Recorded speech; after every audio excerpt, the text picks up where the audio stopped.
नमस्कार, मैं दुष्यंत सिंह एक बार फिर से आप सभी लोगों के बीच में उपस्थित हूँ आरओ यारो और यूपी पीसीएस की रिवीजन सीरीज के अपने 12वें वीडियो के साथ में। आज की इस क्लास में बहुत ही ज़बरदस्त क्वेश्चंस हम डिस्कस करेंगे और नो डाउट आज के क्वेश्चंस थोड़े से हैवी आपको लग सकते हैं, थोड़े टफ क्वेश्चंस आज के सेशन में मैंने रखे हैं। और वैसे मैं थंबनेल पर लिख देता हूँ समीक्षा अधिकारी या आरओ यारो, तो ऐसा नहीं है कि ये केवल आरओ यारो के लिए ही बेनिफिशियल हो। आपको पता है चाहे यूपी पीसीएस का प्रीलिम्स हो, आरओ यारो हो, एक ही आयोग दोनों परीक्षाएं कराता है यूपी पीएससी। और दोनों का अगर जीएस का सिलेबस देखेंगे प्रीलिम्स का तो वो लगभग सेम है ना। और क्वेश्चंस का लेवल भी मैंने उसी तरीके से रखा है, टेंशन लेने की जरूरत नहीं है। पेड कोर्स तुम्हारा मैं फेल कर दूंगा। पूरी सीरीज अगर किसी ने देखी आरओ के एग्जाम तक तो एग्जाम के बाद में एक बार मुझसे मिल लेना, कमेंट कर देना। मिलने तो वैसे भी नहीं आओगे तुम, है ना। तो आज के हमारे सेशन के सब्जेक्ट्स क्या रहने वाले हैं, आज हम डिस्कस करेंगे ज्योग्राफी के कुछ शानदार क्वेश्चन। ज्योग्राफी के साथ साथ जिस दिन ज्योग्राफी हम करते हैं उस दिन हम साइंस भी करते हैं, इसके साथ साथ एनवायरनमेंट करते हैं। ये तीन आपकी सब्जेक्ट रहेंगी आज के सेशन में, ज्योग्राफी, साइंस और एनवायरनमेंट। ठीक है, तो चलिए स्टार्ट करते हैं आज का पहला क्वेश्चन।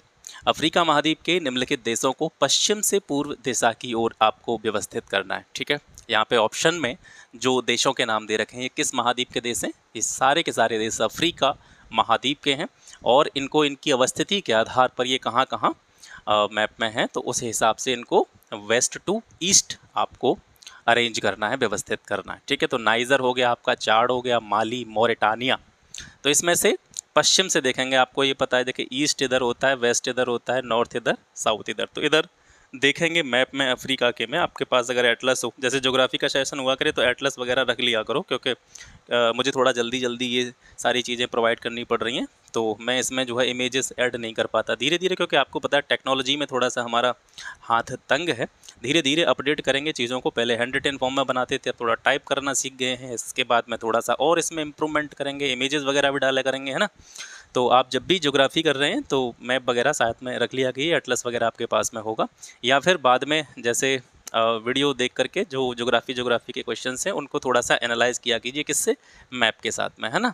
तो अफ्रीका महाद्वीप का जब आप मैप रखेंगे तो आप देखेंगे उसमें मोरिटानिया, मैं केवल अल्फ़ाबेट में लिख रहा हूँ, मोरिटानिया जो होगा वो इस साइड में होगा। उसके नीचे देखेंगे इधर थोड़ा सा पूर्व की तरफ चलेंगे, इधर ईस्ट की तरफ चलेंगे, है ना। तो मोरिटानिया इधर होगा, मोरिटानिया के बाद में आपका माली आ जाएगा, माली, और माली के बाद में आपका आ जाएगा नाइजर। ठीक है, और नाइजर के बाद में आ जाएगा आपका चाड। तो पश्चिम से पूर्व की ओर क्रम देखेंगे तो मोरिटानिया, उसके बाद में क्या आ जाएगा? माली आ जाएगा, उसके बाद में नाइजर आ जाएगा, उसके बाद में चाड आ जाएगा। तो ये इनका क्रम है पश्चिम से पूर्व। अब इनके बारे में कुछ शानदार जानकारी यहाँ से देखते हैं। जो चारों देश दे रखे हैं हमें ऑप्शन में, उनके बारे में जानेंगे। मोरिटानिया, मोरिटानिया ये उत्तरी पश्चिमी अफ्रीका महाद्वीप का देश है। ठीक है, मोरिटानिया उत्तरी पश्चिमी अफ्रीका महाद्वीप का देश है और इसके पश्चिम में अटलांटिक महासागर पड़ता है। मोरिटानिया के पश्चिम में क्या पड़ता है? अटलांटिक महासागर पड़ता है। और इसकी राजधानी क्या है? नॉकशॉट। मोरिटानिया की राजधानी क्या है? नॉकशॉट। एक और देश था हमारे ऑप्शंस में, माली। माली जो है ये अफ्रीका में ही है, लेकिन अफ्रीका के किस भाग में है? पश्चिमी अफ्रीका में पड़ता है माली, है ना। और इससे पहले मैंने एक क्वेश्चन कराया था ज्योग्राफी की, पिछली काफ़ी सीरीज़ हो चुकी हैं, उसमें लैंड लॉक्ड कंट्री जो होते हैं, स्थलरुद्ध देश जो होते हैं, तो उसमें मैंने माली के बारे में वहाँ पे भी बताया हुआ है ना।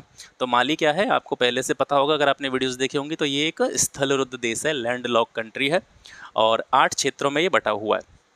ठीक है, माली जो है 8 भागों में बटा हुआ है। 8 क्षेत्रों में बटे माली की जो उत्तरी सीमा है सर, माली की उत्तरी सीमा है वो सहारा के मध्य तक जाती है। सहारा मरुस्थल जो है उसके मध्य तक जाती है और राजधानी जो है इसकी माली की वो है बमाको, है ना।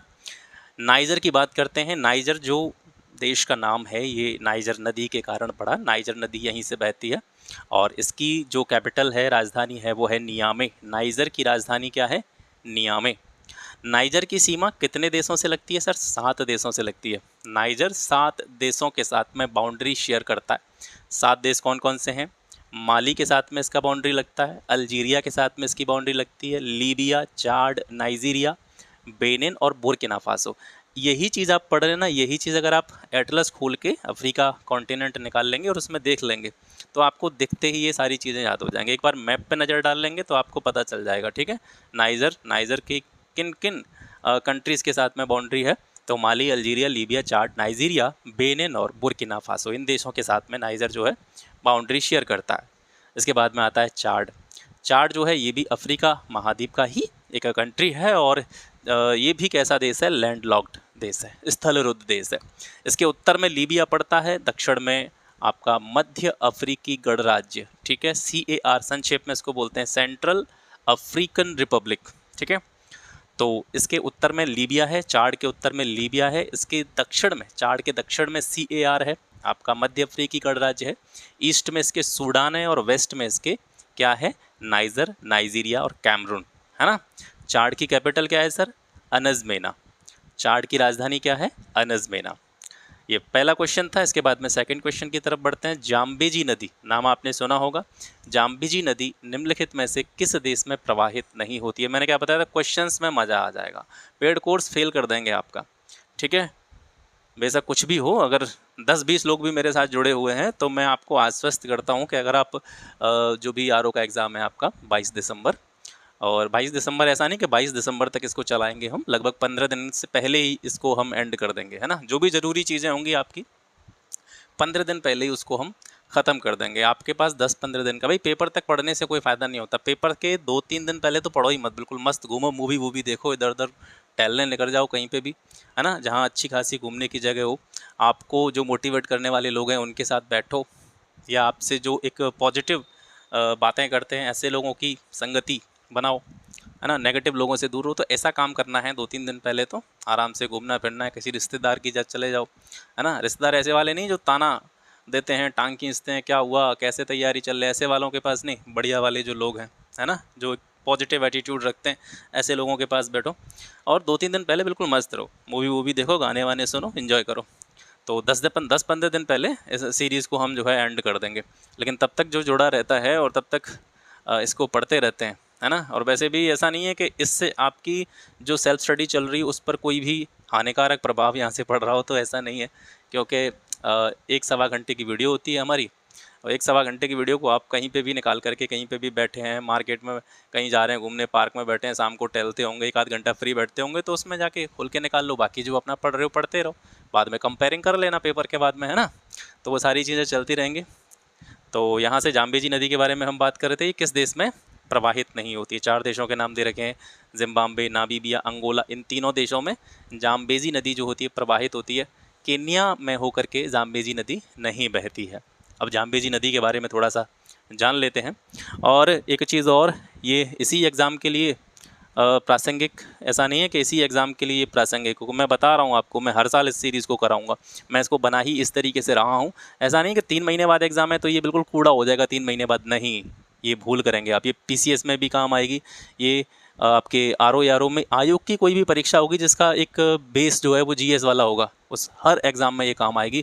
क्योंकि मैं बता रहा हूँ आपको, अभी 100 दिन का वो लेके चल रहे हैं ना हम, तो बहुत सारी PDFs होंगी इसमें, बहुत सारे आपके वीडियोस होंगे, तो ये पूरा का पूरा डेटा मैं इस तरीके से तैयार कर रहा हूँ कि इसमें अगर साल दर साल कुछ अपडेशन की ज़रूरत हो तो इसमें अपडेट करके यही जो है बना रहे, बहुत शानदार शानदार क्वेश्चन इसमें मैं ऐड करूँगा, है ना। तो ऐसा नहीं है, इसको बनाया ही इस तरीके से जा रहा है कि आने वाले समय में, यानी आने वाले 2 साल, 3 साल, 4 साल तक भी ये जो है एक तरह से रिलायबल रहे, एक तरीके से प्रासंगिक रहे, तो इसको हल्के में नहीं लेना कोई भी। जाम्बेजी नदी का उद्गम कहाँ से होता है, जाम्बिया से होता है।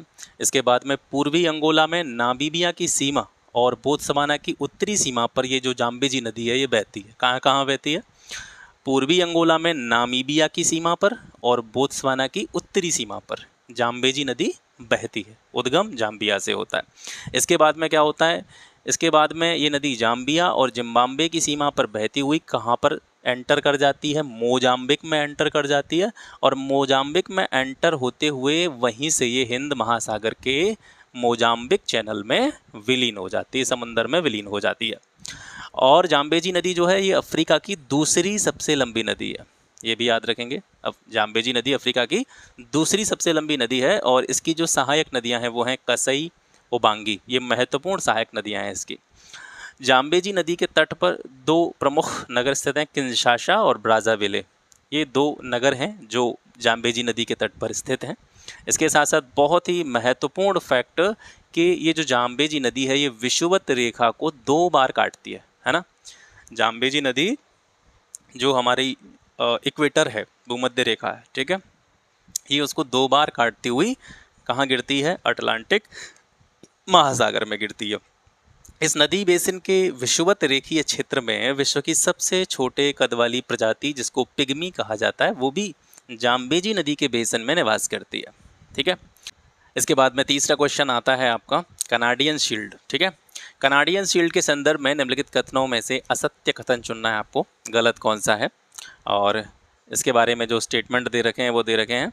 पहला है कि ये शील्ड जो है, कनाडियन शील्ड जो है, ये निकल, सोना, चांदी, प्लेटिनम, यूरेनियम, कोबाल्ट और तांबा के भंडार की दृष्टि से संपन्न है। काफ़ी खनिज यहाँ पे पाए जाते हैं। दूसरा स्टेटमेंट है कि शील्ड के उत्तर में मीठे पानी की 5 झीलें हैं, सुपीरियर, मिशिगन, यूरॉन, इरी और ओंटारियो। ये दूसरा वाला जो स्टेटमेंट है, ये क्वेश्चन के फॉर्म में भी यूपीपीसीएस के प्रीवियस ईयर जो पेपर्स थे उनमें पूछा जा चुका है। और आप देखते कहाँ हैं, मैंने यूपीपीसीएस के प्रीवियस ईयर पेपर्स को भी कराया हुआ है। जिस तरीके से ये सीरीज़ आपको दिख रही है, इसी तरीके से मैंने कराए हैं यूपीपीसीएस के previous year papers with explanation, detailed explanation. 1991 से 1991 से जो पेपर हुए थे वो सारे के सारे मैंने इस पर डाले हुए हैं, लेकिन आप लोग शेयर नहीं करते हैं चीज़ों को, है ना। कोई बात नहीं, अपने क्वेश्चन पे आते हैं। तो पहला स्टेटमेंट है जो सर इसका सही है ना। दूसरा स्टेटमेंट इसका गलत है। जो गलत था वो पूछ रहा था। तो इस शील्ड के उत्तर में ये 5 झीलें नहीं पाई जाती हैं। ये पांचों झीलें सुपीरियर, मिशिगन, यूरॉन, इरी और ओंटारियो कनाडियन शील्ड के दक्षिण में पाई जाती हैं, है ना। तो दूसरा स्टेटमेंट यहाँ से गलत है। इसकी कुछ व्याख्या देखते हैं। कनाडियन जो शील्ड है, ये जो टर्म यूज़ हो रहा है कनाडियन शील्ड, ये दरअसल में है क्या। ये कनाडियन शील्ड जो है ये उत्तरी अमेरिका महाद्वीप का सबसे प्राचीन भूखंड है। इसी को हम कनाडियन शील्ड के नाम से जानते हैं। तो ये जो भूखंड है कनाडियन शील्ड वाला, ये एक कठोर चट्टानी संरचना जो है इसमें देखने को मिलती है। कठोर चट्टानों से बना हुआ है और कठोर चट्टानों की संरचना के अलावा इसमें अनेक वेटलैंड्स हैं, दलदली भूमि है, झीलें यहाँ पे पाई जाती हैं। और कुछ प्रमुख झीलों के नाम यहाँ पे दे भी रखे हैं। ग्रेट बियर झील हो गई, जैसे आपकी Great Slave, Athabasca, Reindeer, Winnipeg झीलें, ये सारी कनाडियन शील्ड में पाई जाती हैं। और इस शील्ड के दक्षिण में मीठे पानी की 5 झीलें हैं, सुपीरियर, मिशिगन, यूरॉन, इरी, ओंटारियो। नाम याद रखेंगे, बहुत इंपॉर्टेंट है ना। ये कनाडियन शील्ड के दक्षिण में पाई जाती हैं। सुपीरियर झील आपको पता होगा विश्व में मीठे पानी की सबसे बड़ी झील है इसके एरिया के आधार पे, तो ये तो आपको पता होगा। और इसमें जो 2 झीलें हैं, इरी और ओंटारियो, इरी और ओंटारियो, इन्हीं के बीच में जो विश्व प्रसिद्ध नियाग्रा वाटरफॉल है, नियाग्रा जलप्रपात है, वो इरी और ओंटारियो के बीच में ही स्थित है। और इस शील्ड की सबसे प्रमुख जो नदी है उसका नाम है सेंट लॉरेंस। और सेंट लॉरेंस अगर आपसे पूछा जाए निकलती कहाँ से, उद्गम इसका, तो ये ओंटारियो झील से ही निकलती है ना। ओंटारियो झील से ही निकलती है। ये शील्ड निकल, सोना, चांदी, प्लैटिनम, यूरेनियम, कोबाल्ट और तांबा के भंडार की दृष्टि से संपन्न है। यही कारण है कि सडबरी और ओंटारियो, ये 2 शहर बड़े फेमस हैं उद्योगों के लिए। तो इन शहरों में उद्योगों का विकास इसी कारण हुआ है क्योंकि ये कनाडियन शील्ड में पड़ते हैं। और कनाडियन शील्ड क्योंकि खनिजों की दृष्टि से संपन्न है, तो उद्योगों का विकास यहाँ पर स्वतः ही हो गया। माउंट रेवेंजोरी, माउंट रेवेंजोरी किन 2 देशों के बीच में स्थित है। तो माउंट रेवेंजोरी ये युगांडा और Democratic Republican of Congo, DR Congo, DRC भी बोलते हैं इसको, है संक्षिप्त में लिखा आता है डीआरसी। तो ये युगांडा और DR Congo, Democratic Republican of Congo के बीच में स्थित है। इसके बारे में डिटेल में जानते हैं। अफ्रीका महाद्वीप का माउंट रेवेंजोरी युगांडा और डीआर कांगो की सीमा पर स्थित है। इसे मून ऑफ द माउंटेन के रूप में भी जाना जाता है। ठीक है, इसको क्या बोलते हैं, मून ऑफ द माउंटेन बोलते हैं माउंट रेवेंजोरी को। माउंट किलिमंजारो और माउंट केन्या, इन दोनों के बाद में अफ्रीका का तीसरा सबसे ऊंचा पर्वत है माउंट रेवेंजोरी, याद रखेंगे। तो सबसे ऊंचा पर्वत कौन हो गया अफ्रीका का, किलिमंजारो। उसके बाद में दूसरा स्थान आता है माउंट केन्या का और तीसरा है आपकी माउंट रेवेंजोरी। माउंट स्टैनले या माउंट गालेमा, ठीक है, माउंट स्टैनले, माउंट गालेमा इसकी सर्वोच्च चोटी है। एक ही नाम है, माउंट स्टैनले बोल लीजिए इसको, माउंट गालेमा बोल लीजिए। ये जो है इसकी सबसे ऊंची चोटी के रूप में देखी जाती है। अफ्रीका महाद्वीप के कुछ अन्य पर्वत हैं, इनको भी थोड़ा देख लीजिए। माउंट किलिमंजारो ये तंजानिया में है। कहाँ पे है माउंट किलिमंजारो, तंजानिया में है। अफ्रीका का सबसे ऊंचा पर्वत है। ये एक सुसुप्त ज्वालामुखी के रूप में भी जाना जाता है। कीबो, मावेंजी, शेरा, इसके 3 प्रमुख ज्वालामुखी कोन हैं जहाँ से ज्वालामुखी उद्गार कभी हुए होंगे। इसका सर्वोच्च बिंदु कौन सा है? तो माउंट कीबो, माउंट किलिमंजारो का सबसे जो कह सकते हैं हाईएस्ट पॉइंट है वो क्या है? माउंट कीबो है। और उहुरू चोटी, उहुरू चोटी, उहुरू पीक, ये कहाँ पे स्थित है? ये माउंट कीबो पर ही स्थित है। इसके बाद में माउंट केन्या के बारे में थोड़ा सा जानते हैं। माउंट केन्या जो है ये अफ्रीका महाद्वीप की दूसरी सबसे ऊंची चोटी है। ये भूमध्य रेखा पर स्थित है। ये बहुत इंपॉर्टेंट फैक्ट है। माउंट केन्या जो है ये किस पर स्थित है? भूमध्य रेखा पर पड़ता है। और बाटियन जो है इस पर्वत का सबसे ऊंचा शिखर है। माउंट केन्या का सबसे पीक पॉइंट कौन सा है? बाटियन। माउंट कैमरून या फाको या मोंगो या माडेमी, ठीक है, ये एक ही नाम है। माउंट कैमरून इसको कहिए या इसको फाको कह दीजिए या फिर मोंगो माडेमी, ठीक है, एक ही नाम है। माउंट कैमरून, फाको या मोंगो माडेमी, इसके बारे में बात करते हैं। अफ्रीका के दक्षिण पश्चिम भाग में गिनी के तट के नज़दीक कैमरून में स्थित एक सक्रिय ज्वालामुखी पर्वत है। माउंट मेरू की बात करेंगे तो ये तंजानिया में स्थित है और अफ्रीका का चौथा सबसे ऊंचा पर्वत है। अब ये अफ्रीका के जो 4 पर्वत हो गए इनको क्रम में लगा लेना, ठीक है, इसको क्रम में लगा लेना। इसके बाद में माउंट एल्गन आ गया आपका, ये केन्या और युगांडा की सीमा पर स्थित है। माउंट वगागई जो है ये माउंट एल्गन का सबसे ऊंचा शिखर है और ये पूरी तरीके से कहाँ पे है? युगांडा कंट्री में ही पड़ता है। माउंट रासदशन ये इथोपिया में स्थित है। माउंट रासदशन कहाँ पे है? ये इथोपिया में है और ये इथोपिया का सबसे ऊंचा पर्वत शिखर है। माउंट एटलस देखते हैं। माउंट एटलस जो है ये उत्तर पश्चिम अफ्रीका में एक वलित पर्वत है, ठीक है, फोल्डेड माउंटेन, ठीक है, उत्तर पश्चिम अफ्रीका में स्थित एक वलित पर्वत है माउंट एटलस, जो कि मोरक्को, अल्जीरिया और ट्यूनिसिया में जो है इसका जो क्षेत्र है वो फैला हुआ है। तो इसमें से जो दूसरा वाला स्टेटमेंट है ये बहुत इंपॉर्टेंट है, इसको विशेष रूप से याद रखेंगे। माउंट एटलस कहाँ कहाँ विस्तृत है? ये मोरक्को में है, अल्जीरिया और ट्यूनिसिया, इन तीनों देशों में ये विस्तृत है। माउंट टुबकल जो है ये मोरक्को में है ना। माउंट ड्रैकन्सबर्ग की बात करते हैं, दक्षिण अफ्रीका और लेसोथो में ये अवस्थित है। माउंट ड्रैकन्सबर्ग जो है इसकी अवस्थिति कहाँ कहाँ पे? ये दक्षिण अफ्रीका में पड़ता है, लेसोथो में भी इसका कुछ है भाग है।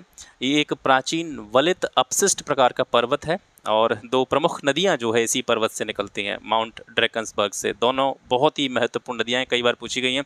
ऑरेंज नदी कहाँ से निकलती है? माउंट ड्रैकन्सबर्ग से निकलती है। लिम्पोपो नदी कहाँ से निकलती है? ये भी माउंट ड्रैकन्सबर्ग से निकलती है, ठीक है।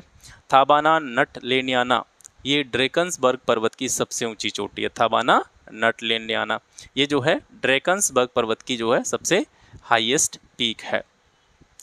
5वां प्रश्न आता है, विंध्य पर्वत श्रृंखला की सबसे ऊंची चोटी जो है वो कौन सी है? तो विंध्य पर्वत श्रृंखला की सबसे ऊंची चोटी है सर सद्भावना शिखर, ठीक है। सद्भावना शिखर जो है ये किस पर्वत श्रृंखला की सबसे ऊंची चोटी है? विंध्य पर्वत श्रृंखला की। इसके बाद में धूपगढ़ हो गया, गुरु शिखर, डोडा बेटा, इनको भी यहाँ पे डिस्कस करेंगे। सद्भावना शिखर ये तो आपने देख ही लिया, गुडविल पीक इसको बोलते हैं, विंध्य पर्वत श्रृंखला की सबसे ऊंची चोटी। और ये कहाँ कहाँ विस्तारित है? गुजरात, MP, UP और छत्तीसगढ़ में, ठीक है। अरावली, अरावली के बारे में बात करेंगे। दिल्ली से गुजरात के बीच में उत्तर पूर्व से दक्षिण पश्चिम की ओर, उत्तर पूर्व से दक्षिण पश्चिम की ओर 800 किलोमीटर में विस्तारित है। इसको मैंने हाईलाइट किया है, ये जो फैक्ट है याद रखना, उत्तर पूर्व से दक्षिण पश्चिम, है ना। ये उत्तर पूर्व से लेकर के दक्षिण पश्चिम की ओर कितने किलोमीटर में फैला हुआ है? 800 किलोमीटर में फैला हुआ, और विश्व की सबसे प्राचीन पर्वत श्रृंखलाओं में माना जाता है अरावली को। ये ग्रेट बाउंड्री फॉल्ट के द्वारा विंध्य पर्वत से अलग होता है। गुरु शिखर जो है ये माउंट आबू एक स्थान पड़ता है राजस्थान में, वहाँ जो है माउंट आबू का सबसे कह सकते हैं ऊंची चोटी, अरावली की सबसे ऊंची चोटी इसको कह सकते हैं गुरु शिखर को। अरावली पर्वत जो है ये बनास, लूनी, सखी, चंबल, साहिबी और साबरमती नदियों का सोर्स है, ठीक है। ये नदियाँ यहीं से निकलती हैं। बनास नदी जो है ये चंबल की एकमात्र मुख्य सहायक नदी है, ये भी याद रखेंगे। लूनी नदी जो है ये राजस्थान की प्रमुख नदी है, पुसगर घाटी से निकलती है और कच्छ के रण में ये जो है विलुप्त हो जाती है। सतपुड़ा, सतपुड़ा पर्वत श्रृंखला के बारे में बात करते हैं। ये मध्य प्रदेश, महाराष्ट्र, गुजरात, छत्तीसगढ़ में विस्तृत है, फैली हुई है। और ये जो पर्वत है सतपुड़ा, ये नर्मदा और ताप्ती जो नदियां हैं उनका सोर्स है, उनका स्रोत है। इसकी सबसे ऊंची चोटी है धूपगढ़ चोटी, है ना। तो धूपगढ़ चोटी जो है ये सतपुड़ा राष्ट्रीय उद्यान में ही स्थित है, तो याद रखेंगे धूपगढ़ किसकी सबसे ऊंची चोटी है? सतपुड़ा की।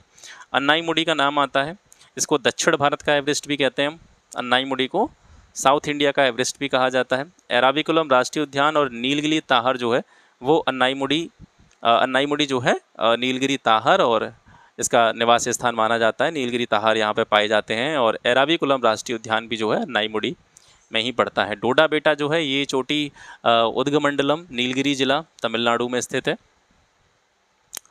ये भारत के पश्चिमी घाट की पर्वतमाला का एक पर्वत है और ये तमिलनाडु राज्य के नीलगिरी जिले में नीलगिरी पर्वत की सबसे ऊंची और हिमालय के दक्षिण में जितने भी पर्वत स्थित हैं उन सभी पर्वतों की सबसे ऊंची चोटी है डोडा बेटा। ठीक है, नेक्स्ट क्वेश्चन है जनजाति और राज्यों से जुड़ा हुआ जनजातियों के नाम पे।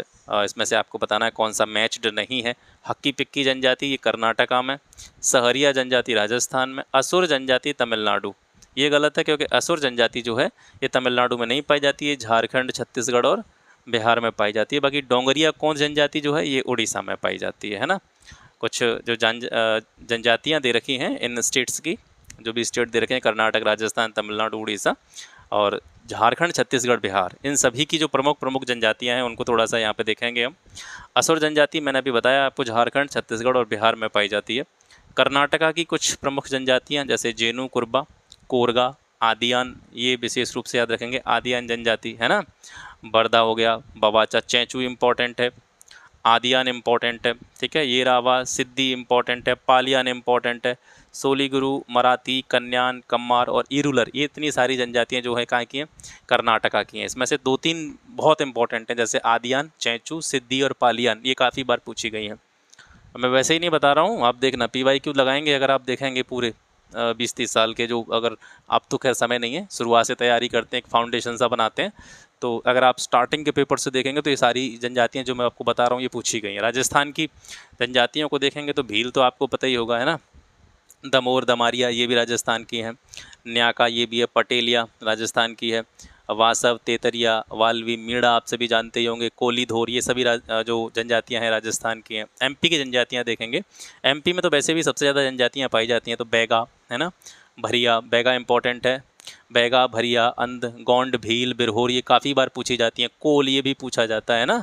इसके अलावा पाओ, मवासी, मुंडा, खैरिया, खरवार काफ़ी बार पूछी जाती है। तो ये सभी जनजातियाँ मध्य प्रदेश की हैं।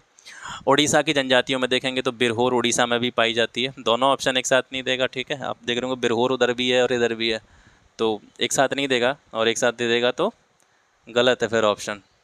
बिरहोर, बौंदो, सौरा, खरिया, कुटिया, कौंद, लोड़ा, मनकीडिया, जुआंग, ये सारी जनजातियाँ उड़ीसा की जनजातियाँ हैं। झारखंड की जनजातियों में देखेंगे तो बिरहोर और बिरजिया, ये झारखंड की जनजातियाँ हैं। छत्तीसगढ़ की जनजातियों को देखेंगे तो हलवा, परसी, मारिया, परजा, बिरखोर, यहाँ पर थोड़ा सा आपको कन्फ्यूजन हो सकता है।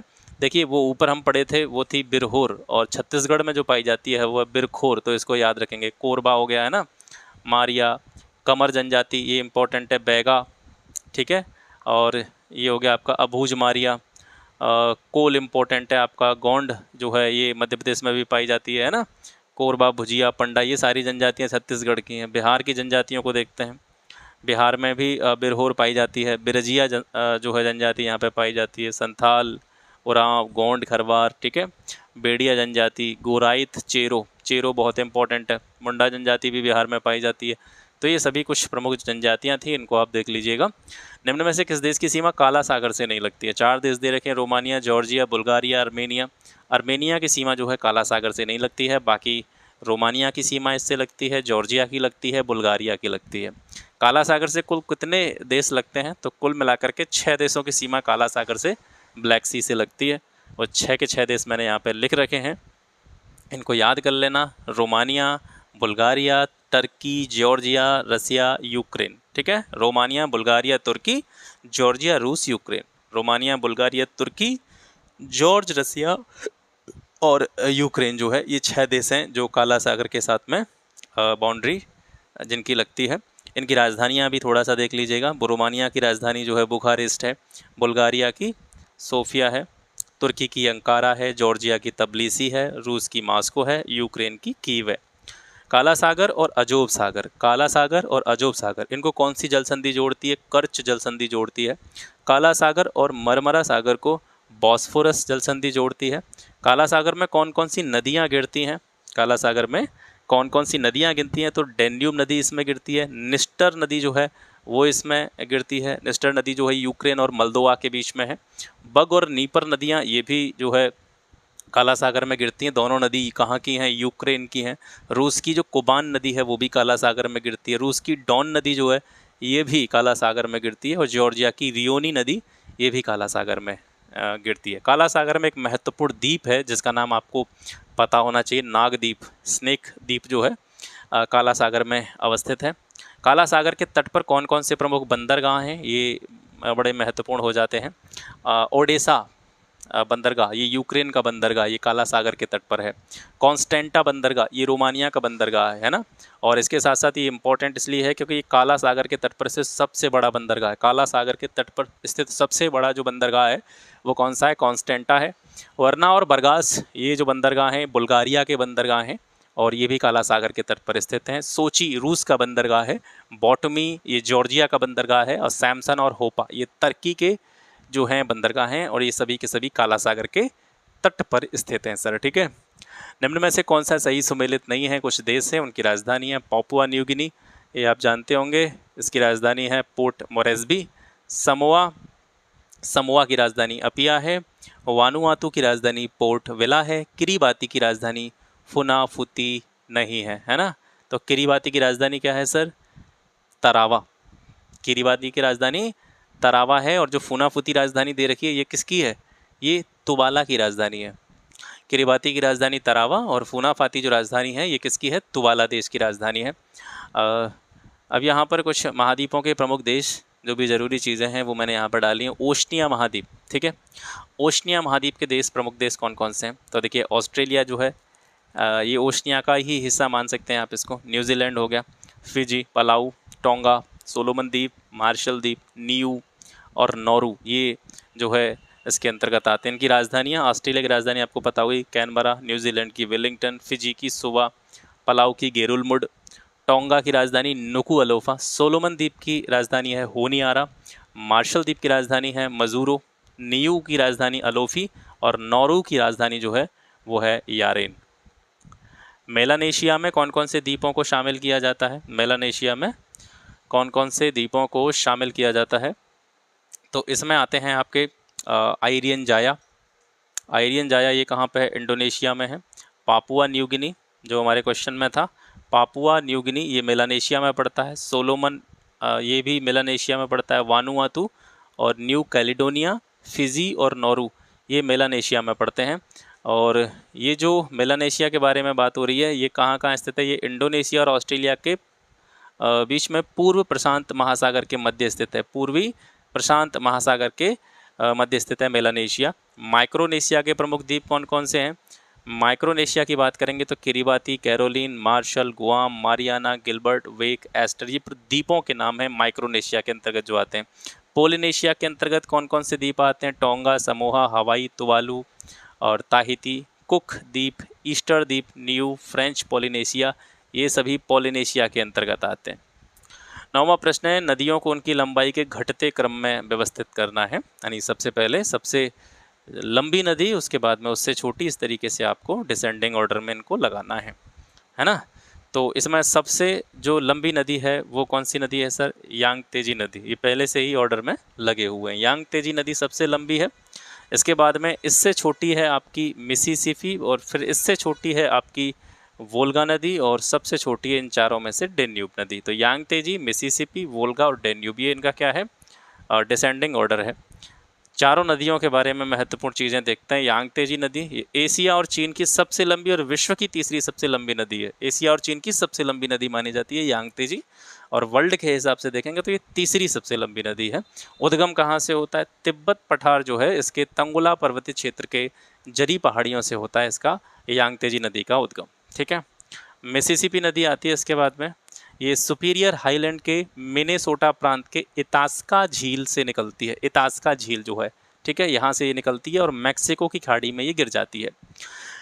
ये नदी जो है ये विश्व का सबसे बड़ा पंजाकार डेल्टा बनाती है। विश्व का सबसे बड़ा पंजाकार डेल्टा इसी नदी के द्वारा बनाया जाता है। उत्तरी अमेरिका महाद्वीप की सबसे लंबी नदी मिसिसिपी है। इस नदी पर सेंट एंथनी जल विद्युत परियोजना है। सेंट एंथनी जल विद्युत परियोजना मिसिसिपी नदी पर है। न्यू ऑरलियंस और सेंट लुइस ये शहरों के नाम हैं। न्यू ऑरलियंस और सेंट लुइस ये दोनों शहर मिसिसिपी नदी के किनारे अवस्थित हैं। वोल्गा नदी के बारे में बात करते हैं। वोल्गा नदी जो है ये वल्दाई की पहाड़ियों से निकलती है। वोल्गा नदी कहाँ से निकलती है? वल्दाई की पहाड़ियों से निकलती है और कैस्पियन सागर में ये गिरती है। इसी नदी पर साराटोव रिजर्वायर कहाँ पे स्थित है? वोल्गा नदी पर स्थित है। यूरोप की सबसे लंबी नदी है वोल्गा, ठीक है। इसको यूरोप की गंगा भी कहते हैं, वोल्गा नदी को, ये भी एक फैक्ट है। डैन्यूब नदी यूरोप की दूसरी सबसे बड़ी नदी है, मतलब लंबी नदी है, और ये नदी विश्व के सबसे ज़्यादा 11 देशों से होकर बहती है। ये इसका बहुत ही महत्वपूर्ण तथ्य है। डैन्यूब नदी ऐसी नदी है जो विश्व के सबसे ज़्यादा देशों से होकर बहती है। और कितने देशों से होकर बहती है? 11 देशों से होकर के ये बहती है। कहाँ से निकलती है? इसका जो उद्गम है, कई बार पूछा गया है, ये जर्मनी के ब्लैक फॉरेस्ट से निकलती है। डैन्यूब नदी जर्मनी के ब्लैक फॉरेस्ट से निकलती है। यूरोप की दूसरी सबसे लंबी नदी है। विश्व के सबसे ज़्यादा देशों से होकर ये बहती है और काला सागर में ये गिर जाती है। इसके साथ साथ ये नदी यूरोप के समशीतोष्ण घास के जो मैदान हैं, जिनको हम बोलते हैं स्टेपी और पुस्ताज, है ना, इनसे होकर के ये प्रवाहित होती है। और क्योंकि ये घास के मैदान है, घास के मैदान कैसे होते हैं? हरे भरे होते हैं, इसलिए ये नदी इनके बीच से होकर के निकलती है, तो इसको ग्रीन रिवर भी नाम दे दिया जाता है, ठीक है।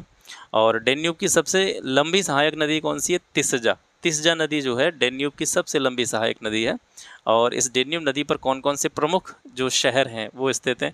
तो ये हैं लिंज, वियना क्या है? ऑस्ट्रिया की राजधानी है। ठीक है। ब्रातिस्लावा जो शहर है वो भी इसी के तट पर स्थित है, स्लोवाकिया की राजधानी है। बुडापेस्ट जो कि हंगरी की राजधानी है, ये भी इसी नदी के तट पर स्थित है। और सर्बिया की राजधानी बेलग्रेड, ये भी इसी नदी के तट पर स्थित है। 10वां प्रश्न है, नेपाल हिमालय निम्न में से किन नदियों के बीच में अवस्थित है? तो नेपाल हिमालय जो पड़ता है आपका काली और तीस्ता नदी के बीच में है, नेपाल हिमालय। ये जो है ये नाम आपको देख रहे होंगे, पंजाब हिमालय, कुमायूं हिमालय, नेपाल हिमालय, असम हिमालय। ये हम किस टॉपिक के अंतर्गत पढ़ते हैं इंडियन ज्योग्राफी में? इसको हम पढ़ते हैं हिमालय का, जब हम एक तरीके से प्रादेशिक विभाजन जब करते हैं ना, प्रादेशिक विभाजन, प्रदेशों के हिसाब से जो विभाजन करते हैं हिमालय का, उसमें ये सारी चीज़ें आती हैं। तो पंजाब हिमालय वाला जो है ये किन किन नदियों के बीच का हिस्सा है जिसको हम पंजाब हिमालय नाम देते हैं? सिंधु और सतलज के बीच में जो पड़ता है हिमालय का भाग, उसको पंजाब हिमालय कहते हैं। सतलज और काली नदी के बीच में जो हिमालय का हिस्सा है उसको कुमायूं हिमालय कहा जाता है।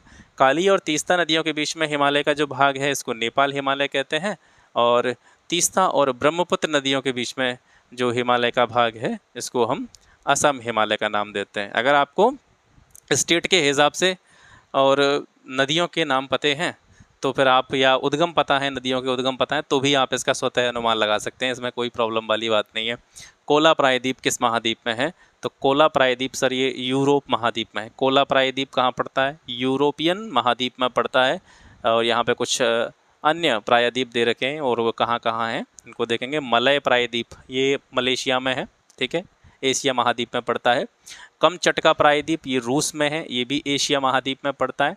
यूकाटन प्रायद्वीप ये मैक्सिको देश में है, इसके अलावा ये उत्तरी अमेरिका महाद्वीप के अंतर्गत आता है।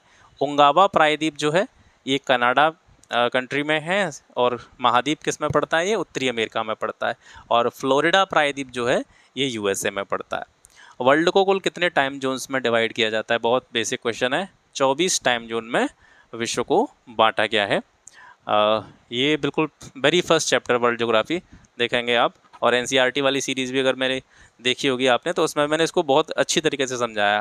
पृथ्वी पर कितनी डिग्री देशांतर रेखाएं? 360 डिग्री देशांतर रेखाएं, मतलब जो ऊपर से नीचे की तरफ होती हैं दोनों ध्रुवों को मिलाती हुई।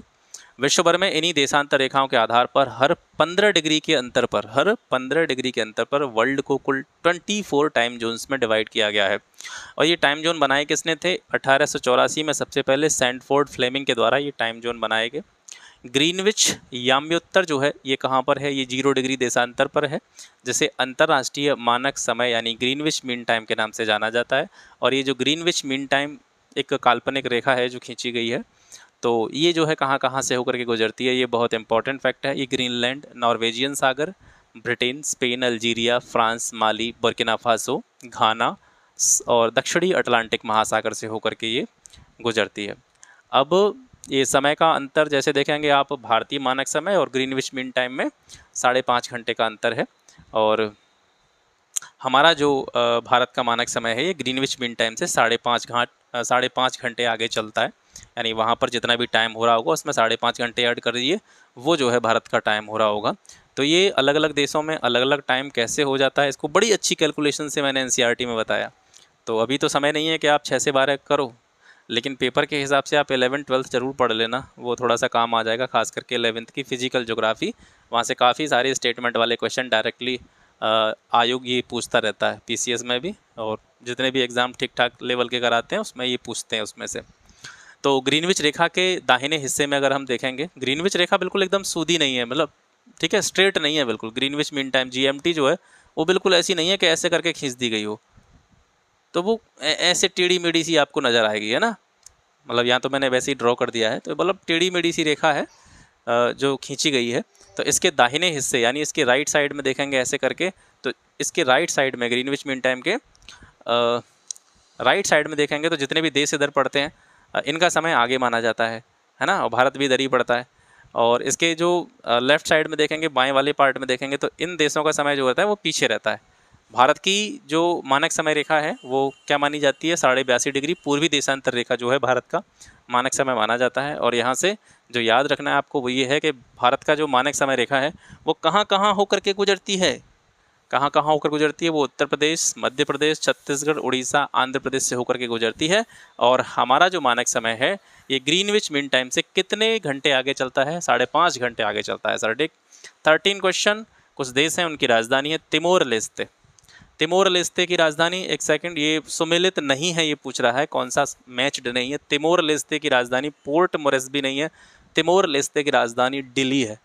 तिमोर लेस्ते की राजधानी क्या है, दिल्ली है। तिमोर लेस्ते कह लो, इसको पूर्वी तिमोर भी इसको बोलते हैं, ठीक है, पूर्वी तिमोर लिखा आ जाए तो भी आप यही समझें वो तिमोर लेस्ते ही है, पूर्वी तिमोर। इसकी राजधानी दिल्ली है। मेडागास्कर की राजधानी अंतानानारिवो, आर्मेनिया की राजधानी येरेवन, अजरबैजान की राजधानी बाकू। ये इंपॉर्टेंट है, काफ़ी बार पूछी गई है।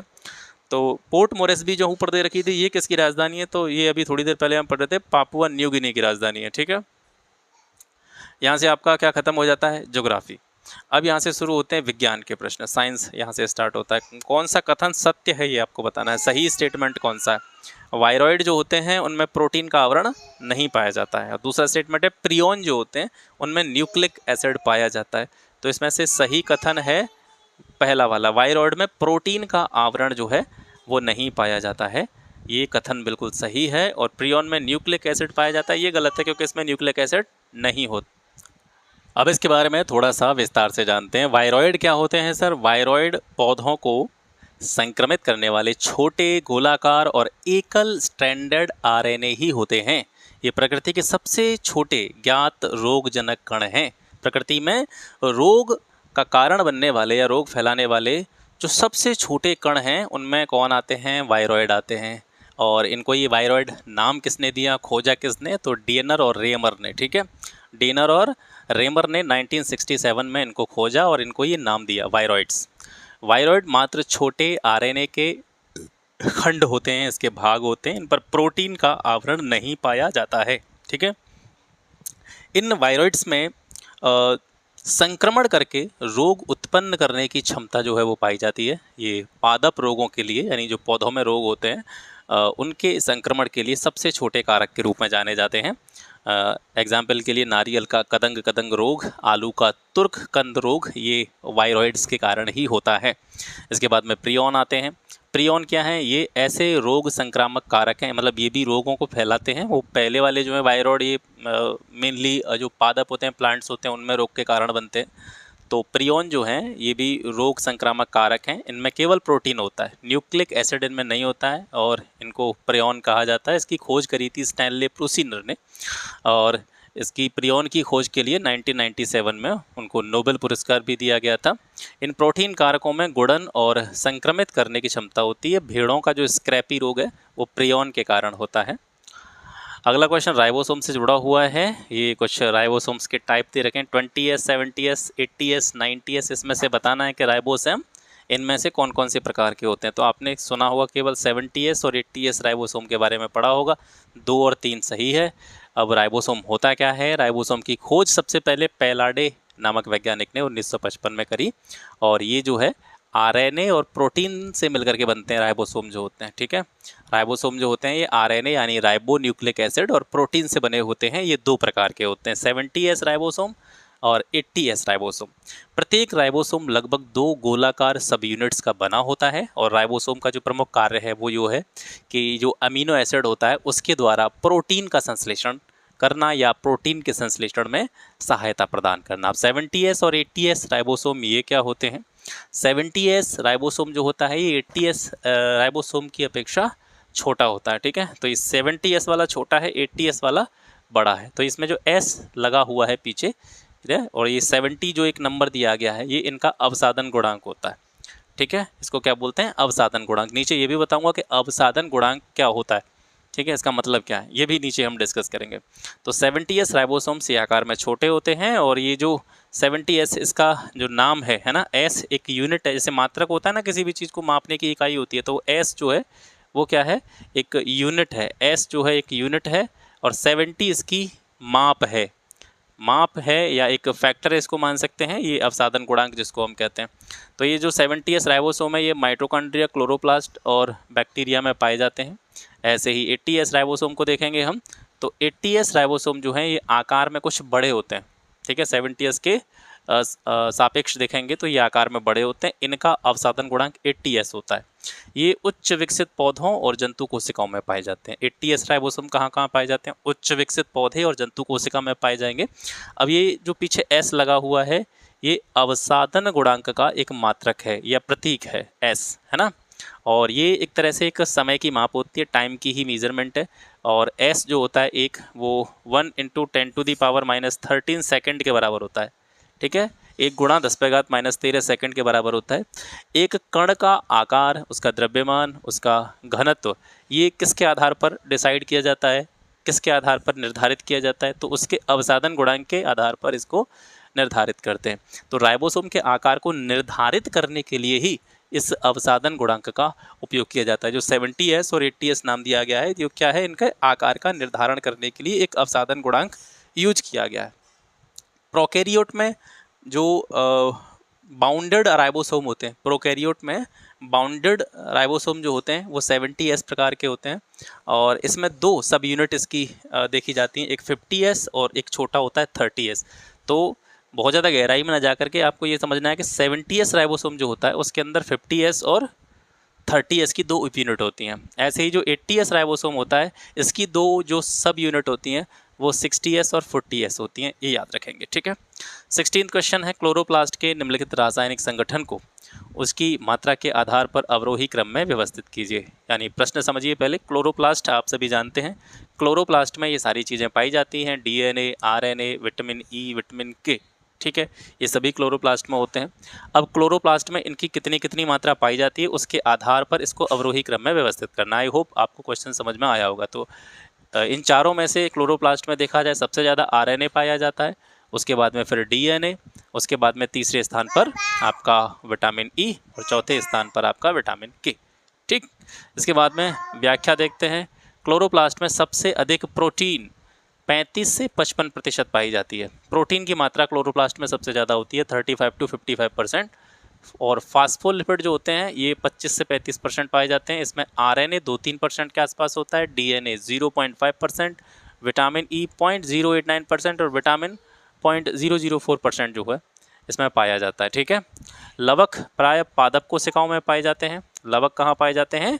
ये पादप कोशिकाओं में पाए जाते हैं। ये गोलाकार या चपटे आकार के, रंगहीन हो सकते हैं, रंगीन भी हो सकते हैं, ठीक है। लवक 3 प्रकार के होते हैं। अभी जो उसमें बात हो रही थी क्लोरोप्लास्ट की, हरित लवक की, तो ये कितने तरह के लवक होते हैं? जनरली 3 तरह के लवक होते हैं, प्लास्टिड जो होते हैं। तो एक आपका हरित लवक या क्लोरोप्लास्ट, हरित लवक कह लो इसको, क्लोरोप्लास्ट कह लो।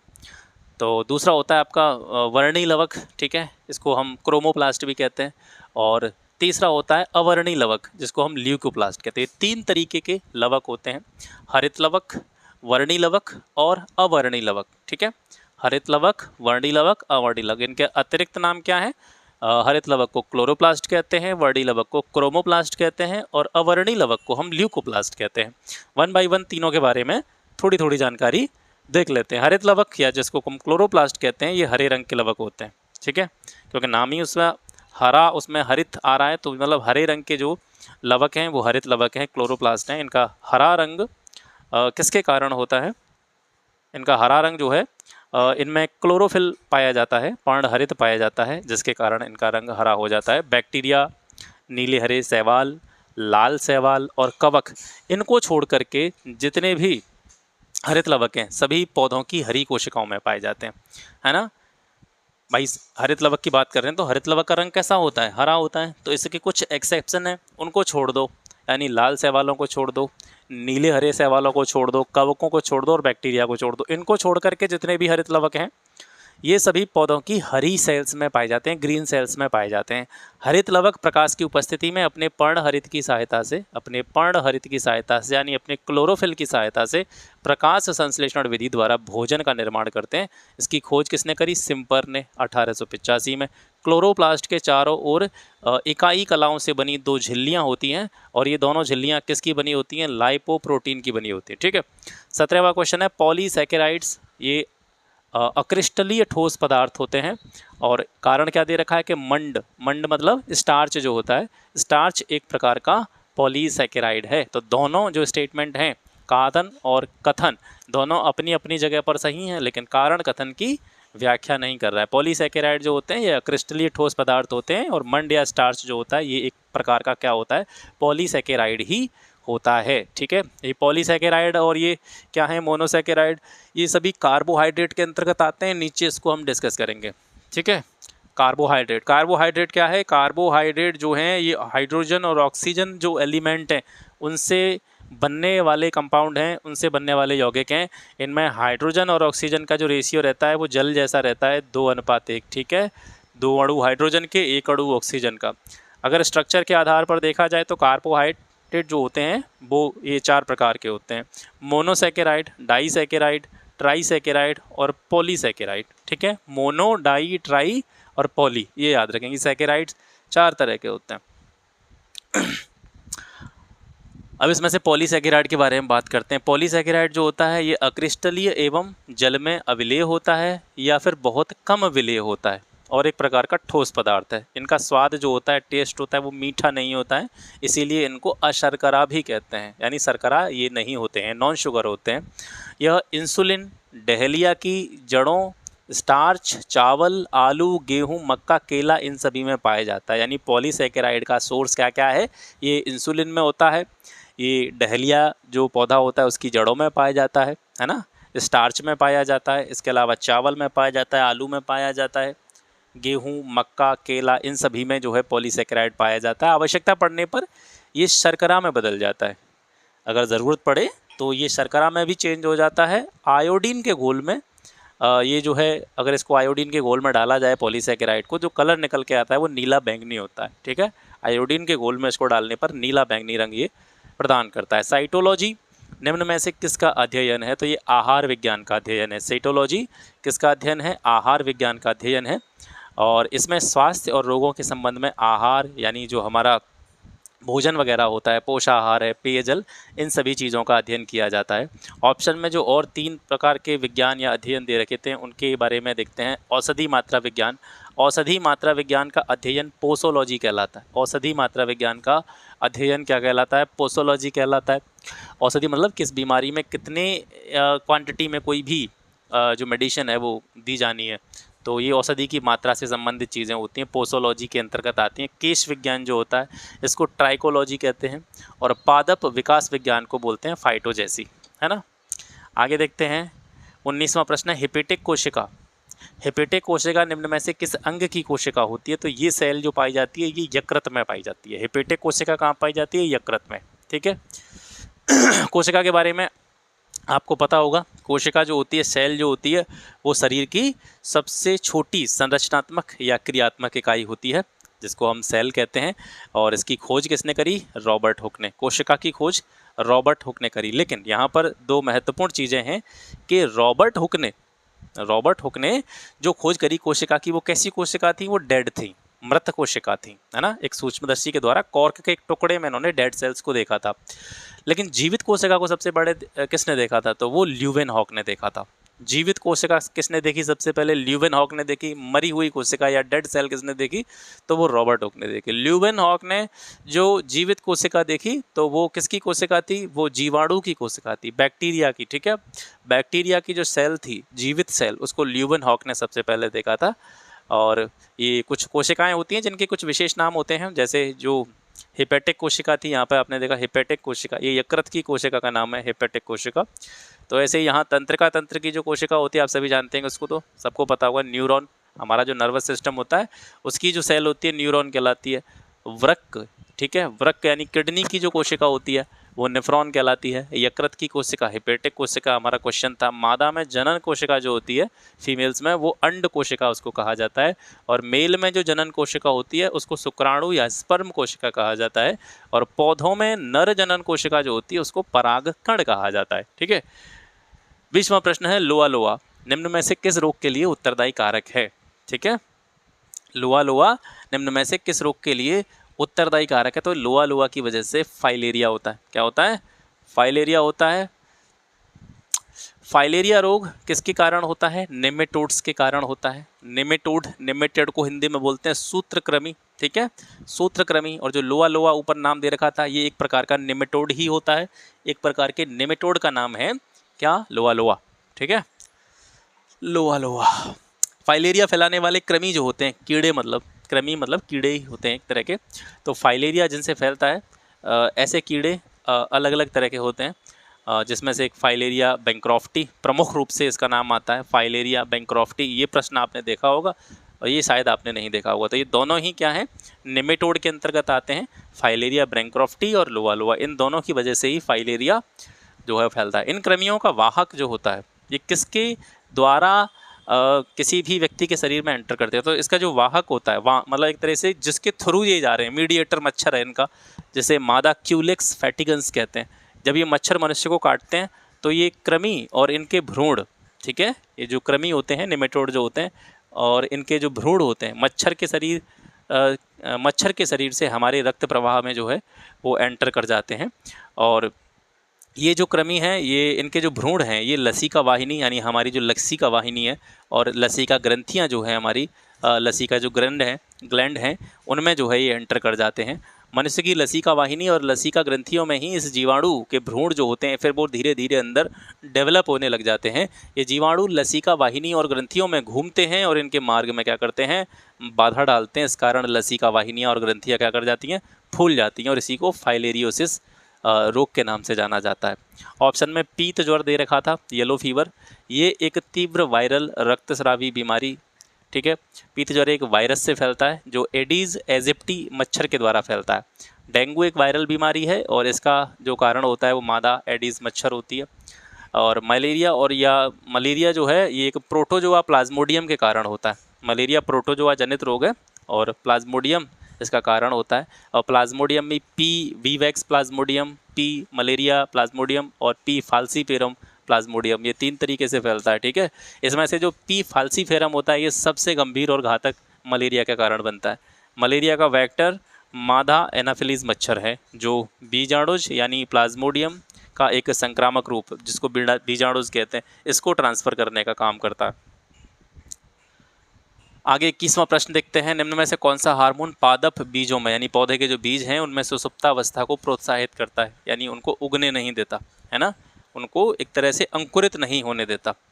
सुसुप्तावस्था मतलब बीज की जो सोई हुई अवस्था होती है जिसमें बीज अंकुरित नहीं होता है, तो उसी सुसुप्तावस्था को प्रमोट कौन करता है, तो वो है एब्सिसिक एसिड, ठीक है। एब्सिसिक एसिड जो होता है ये क्या है, एक प्रकार का प्लांट हार्मोन होता है जो बीजों में सुसुप्तावस्था को प्रमोट करने का काम करता है। वैसे जो प्लांट हार्मोन हैं इनके बारे में एक क्वेश्चन पहले भी आ चुका है, तो यहाँ पर मैं इन सभी की एक्सप्लेनेशन में नहीं जाऊँगा क्योंकि जिब्रेलिन, एथाइलिन और साइटोकाइनिन के बारे में मैं पहले आपको बता चुका हूँ। यहाँ पर इसी के बारे में थोड़ा सा देख लेंगे। एब्सिसिक एसिड जो है ये अम्ल पत्तियों के पकने और झड़ने के लिए जिम्मेदार होता है। कोई भी जो पौधे होते हैं उनकी पत्तियाँ पक जाती हैं फिर धीरे धीरे झड़ने लग जाती हैं, तो वो एब्सिसिक एसिड हार्मोन के कारण होती है। फलों के पकने के बाद उनकी शाखाओं से टूटने के लिए उत्तरदायी एब्सिसिक एसिड है। कोई भी फल पक गया, पक करके वो अपने आप पेड़ से टपक जाता है तो वो एब्सिसिक एसिड वाले हार्मोन के कारण होता है। और ये जो हार्मोन है एब्सिसिक एसिड, ये एजिंग हार्मोन भी इसको हम कहते हैं। एजिंग हार्मोन क्यों कहते हैं इसको एजिंग हार्मोन? क्योंकि इसकी अगर सांद्रता ज़्यादा हो जाती है तो पौधे में एक तरीके से वृद्धावस्था, पत्तियां पीली पड़ जाती हैं, झड़ने लग जाती हैं, फल पकने लग जाते हैं, इस तरीके के लक्षण जो है पौधे में या पेड़ में दिखने लग जाते हैं। ठीक है, निम्न में से कौन सा व्युत्पन्न मात्रक है? कौन सा व्युत्पन्न मात्रक है? तो देखिए, अंतर्राष्ट्रीय जो आपकी मापन पद्धति है एसआई सिस्टम जिसको बोलते हैं, उसमें 7 मूल राशियां हैं और उनके 7 मूल मात्रक हैं। इसके अलावा जितने भी मात्रक होते हैं वो सभी इन 7 मूल मात्रकों की सहायता से ही बनाए जाते हैं। बहुत बेसिक सी चीज़ है और फिजिक्स का पहला ही चैप्टर है ये, मात्रक एवं मापन। फिजिक्स की पूरी सीरीज में कंप्लीट करा चुका हूँ आपको, बिल्कुल कंप्लीट फिजिक्स है यूपीपीसीएस और आरओ के लिए। क्वेश्चन नहीं है, कॉन्सेप्ट के साथ में चैप्टर 1, चैप्टर 2, चैप्टर 3, चैप्टर 4, बिल्कुल चैप्टर के हिसाब से पूरा का पूरा कॉन्सेप्ट जो आपको किसी मतलब बहुत अच्छी खासी पेड क्लास में लोगे तब जा करके वो आपको मिलेगा। तो बहुत अच्छी तरीके से हैंड रिटन फॉर्म में मैंने आपको पढ़ाया हुआ है वहाँ पे, तो देख लीजिएगा अगर पसंद आ जाए तो। कौन सा व्युत्पन्न मात्रक है? तो मीटर प्रति सेकंड, क्योंकि इसमें जो है ये 2 अलग अलग मात्रकों की सहायता से बना है। क्योंकि एक मात्रक इसमें मीटर है, 1 सेकंड है, तो 2 मात्रकों की सहायता से एक मात्रक बनाया गया, तो इसको हम व्युत्पन्न मात्रक बोलेंगे। किसी भौतिक राशि को मापने के अंतर्राष्ट्रीय रूप से स्वीकृत मानक को इकाई या मात्रक कहा जाता है। मात्रक 2 तरीके के होते हैं, एक मूल मात्रक होते हैं, एक व्युत्पन्न मात्रक होते हैं। मूल मात्रक वे मात्रक होते हैं जो स्वतंत्र होते हैं, जो किसी अन्य मात्रक की सहायता से नहीं बनाए जा सकते हैं, वो मूल मात्रक होते हैं। और व्युत्पन्न मात्रक वे मात्रक होते हैं जो मूल मात्रकों की सहायता से या उनका उपयोग करते हुए बनाए जाते हैं। ठीक है, मूल मात्रक यहाँ से देखते हैं। एसआई पद्धति जो हमारी है उसमें मूल मात्रकों की संख्या 7 है, तो ये 7 मूल मात्रक और मूल राशियों के नाम मैंने लिख दिए। मीटर जो मात्रक है ये लंबाई का है, द्रव्यमान का मात्रक किलोग्राम, समय का मात्रक सेकंड, ताप का मात्रक केल्विन, ज्योति तीव्रता का मात्रक कैंडेला और विद्युत धारा का मात्रक जो है एम्पियर है, पदार्थ की मात्रा का मात्रक मोल है। ये सारे के सारे क्या हैं? ये सारे के सारे हैं हमारे मूल मात्रक और मूल राशियाँ। निम्नलिखित में से सही कथन कौन सा है, ये आपको चुनना है। पहला है गतिक घर्षण बल का मान सीमांत घर्षण बल से अधिक होता है। तो देखिए, गतिक घर्षण बल जो होता है ये सीमांत घर्षण बल से ज़्यादा नहीं होता है, न ही इसके बराबर होता है। गतिक घर्षण बल का मान जो होता है वो सीमांत घर्षण बल के मान से कैसा होता है? कम होता है, याद रखेंगे। कौन सी धातु उच्च अभिक्रियाशील है इन चारों में से, है ना? तो कैल्शियम जो है वो इन चारों में सबसे उच्च अभिक्रियाशील धातु है। प्लेटिनम, चांदी, तांबा ये इसके सापेक्ष ज़्यादा क्रियाशील नहीं है। अब पहले धातुएं समझेंगे, उसके बाद में धातुओं की जो कैटेगरी है, निम्न अभिक्रियाशील, मध्यम अभिक्रियाशील और उच्च अभिक्रियाशील, वो कौन कौन सी धातुएं होती है उनको यहाँ से देखें। धातुएं क्या होती हैं? धातुओं को कैसे हम डिफाइन करते हैं? ऐसे तत्व जो इलेक्ट्रॉन त्याग कर, ठीक है, जो क्या करते हैं? इलेक्ट्रॉन त्याग कर धनायन देते हैं और जिनमें कठोरता पाई जाती है, साथ ही साथ इसमें तन्यता का गुण पाया जाता है। तन्यता मतलब जिनसे तार बनाए जा सकते हैं, जिनमें आघात वर्धीनता का गुण पाया जाता है, यानी जिनको अगर चादरों या सीट्स की फॉर्म में अगर पीट करके सीट्स के फॉर्म में अगर इनको मोल्ड किया जाए तो वे मतलब चटकते नहीं हैं, टूटते नहीं हैं, वो सीट के फॉर्म में मतलब फैल जाते हैं, है ना? तो ये सभी गुण जिसमें होते हैं वो धातु कहलाते हैं। निम्न अभिक्रियाशील धातुएं कौन सी होती हैं? जो भी हमारी पीरियडिक टेबल होती है उसमें सक्रियता स्टडी में नीचे आने वाली जो धातुएं होती हैं वो सबसे कम अभिक्रियाशील होती हैं। और इनकी विशेषता ये होती है कि ये जो हमारी नेचर है उसमें स्वतंत्र अवस्था में पाई जाती हैं, है ना? स्वतंत्र अवस्था में, जैसे कि सोना हो गया आपका, चांदी हो गया, प्लेटिनम, तांबा, ये सभी चीज़ें स्वतंत्र अवस्था में पाई जाती हैं। मध्यम अभिक्रियाशील धातुएं कौन कौन सी होती हैं? मध्यम अभिक्रियाशील धातुएं वे हैं जो सक्रियता श्रेणी के बीच में पाई जाती हैं। खास करके पृथ्वी की जो भूपरपटी है उसमें मुख्यतः ये ऑक्साइड, सल्फाइड या कार्बोनेट के रूप में मिलती हैं। ऑक्सीजन की अत्यधिक अभिक्रियाशीलता के कारण कई धातुओं के जो अयस्क होते हैं वे ऑक्साइड होते हैं, जैसे जस्ता तुम्हारा हो गया, लोहा हो गया, लेड हो गया, है ना, सीसा, ये सभी जो हैं मध्यम अभिक्रियाशील धातुओं में आती हैं। उच्च अभिक्रियाशील धातुओं में कौन सी आती हैं? जो सक्रियता श्रेणी में सबसे ऊपर की धातुएं हैं, इनमें इतनी अधिक अभिक्रिया होती है कि ये कभी भी स्वतंत्र रूप में नहीं पाई जा सकती। जैसे कैल्शियम होगा, सोडियम हो गया। सोडियम, जैसे आपने सोडियम के बारे में पढ़ा होगा, इसको कैरोसिन में डुबो के रखते हैं, नहीं, हवा जल के संपर्क में आके जलने लग जाता है, तो ये बहुत ही ज़्यादा उच्च अभिक्रियाशील धातु है। मैग्नीशियम हो गया, एल्यूमिनियम हो गया, ठीक है। नेक्स्ट क्वेश्चन है रोज मेटल। रोज मेटल में निम्नलिखित में से कौन सा संगठन नहीं होता है? क्या क्या नहीं होता है रोज मेटल में? तो तांबा नहीं पाया जाता है रोज मेटल में, बाकी बिस्मथ इसमें होता है, लेड होता है, टिन होता है ना। रोज मेटल में बिस्मथ, लेड और टिन इसके मिश्रण से रोज मेटल बनता है। इसमें तांबा नहीं होता है। बिस्मथ की मात्रा रोज मेटल में सबसे ज़्यादा होती है 50%, लेड लगभग 28% और टिन इसमें 22% के आसपास होता है। रोज मेटल का उपयोग कहाँ किया जाता है? जो ऑटोमेटिक फ्यूज़ होते हैं, स्वचालित फ्यूज़ जो होते हैं वो रोज मेटल से बनाए जाते हैं। इसके अलावा कुछ अन्य मिश्र धातु हैं। सोल्डर जो होता है, इसमें क्या होता है? लेड और टिन, सीसा और टिन को मिला करके सोल्डर बनता है, टाँका। 50-50% का रेशियो रहता है इसमें। मैग्नीशियम में 95% एल्यूमिनियम और 5% मैग्नीशियम। ड्यूरेलुमिन जो होता है इसमें 94% एल्यूमिनियम, 3% तांबा, 2% जो है मैग्नीशियम और 1% मैग्नीज होता है। ठीक।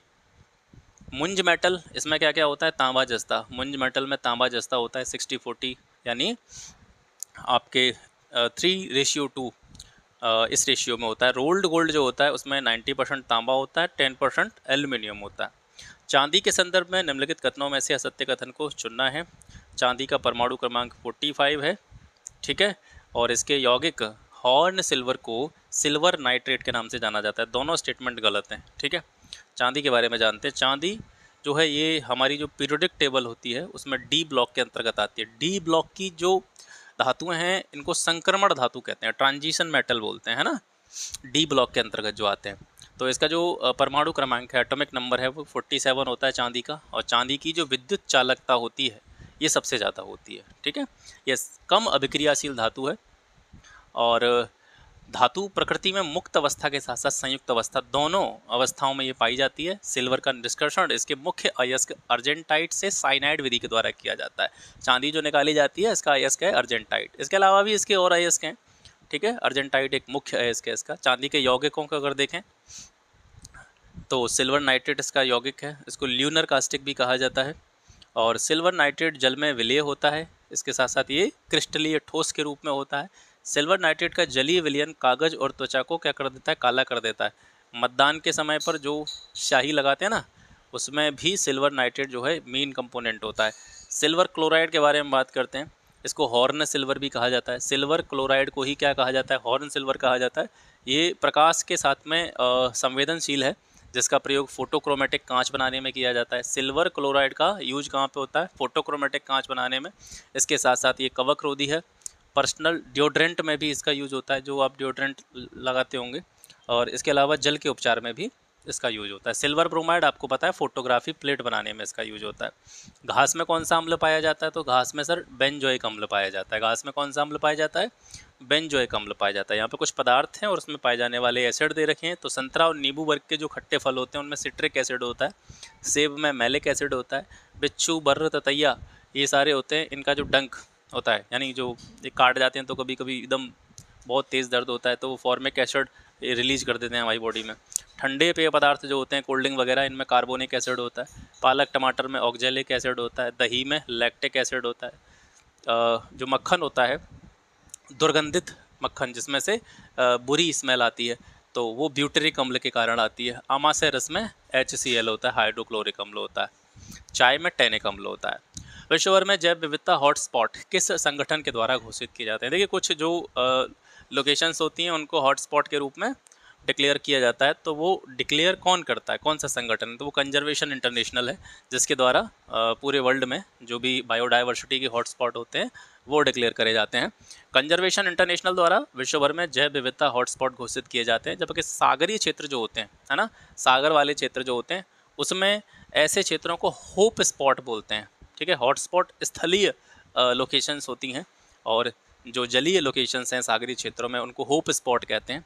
तो होप स्पॉट जो होते हैं ये IUCN, इसका मैंने पहले भी आपको बताया इसके बारे में, इसके अलावा मिशन ब्लू, इनके द्वारा सागरीय क्षेत्रों में होप स्पॉट घोषित किए जाते हैं। हॉटस्पॉट कंजर्वेशन इंटरनेशनल के द्वारा घोषित किए जाते हैं। अब ये होते क्या हैं जैव विविधता हॉटस्पॉट?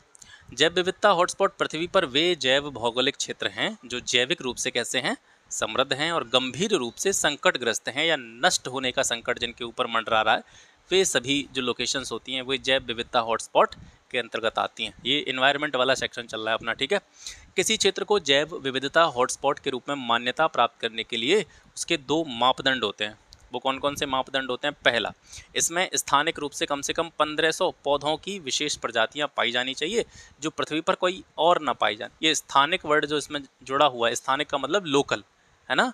लोकल जो 1500 पौधे हैं जो कि कहीं दूसरी जगह पर नहीं पाए जाते हैं, अगर ऐसी 1500 प्रजातियों के आसपास अगर वहाँ पे हैं और वो कैसी हैं, वो संकट की श्रेणी में है, मतलब धीरे धीरे क्या हो रही हैं, वो विलुप्त हो रही हैं, ख़त्म होती चली जा रही हैं।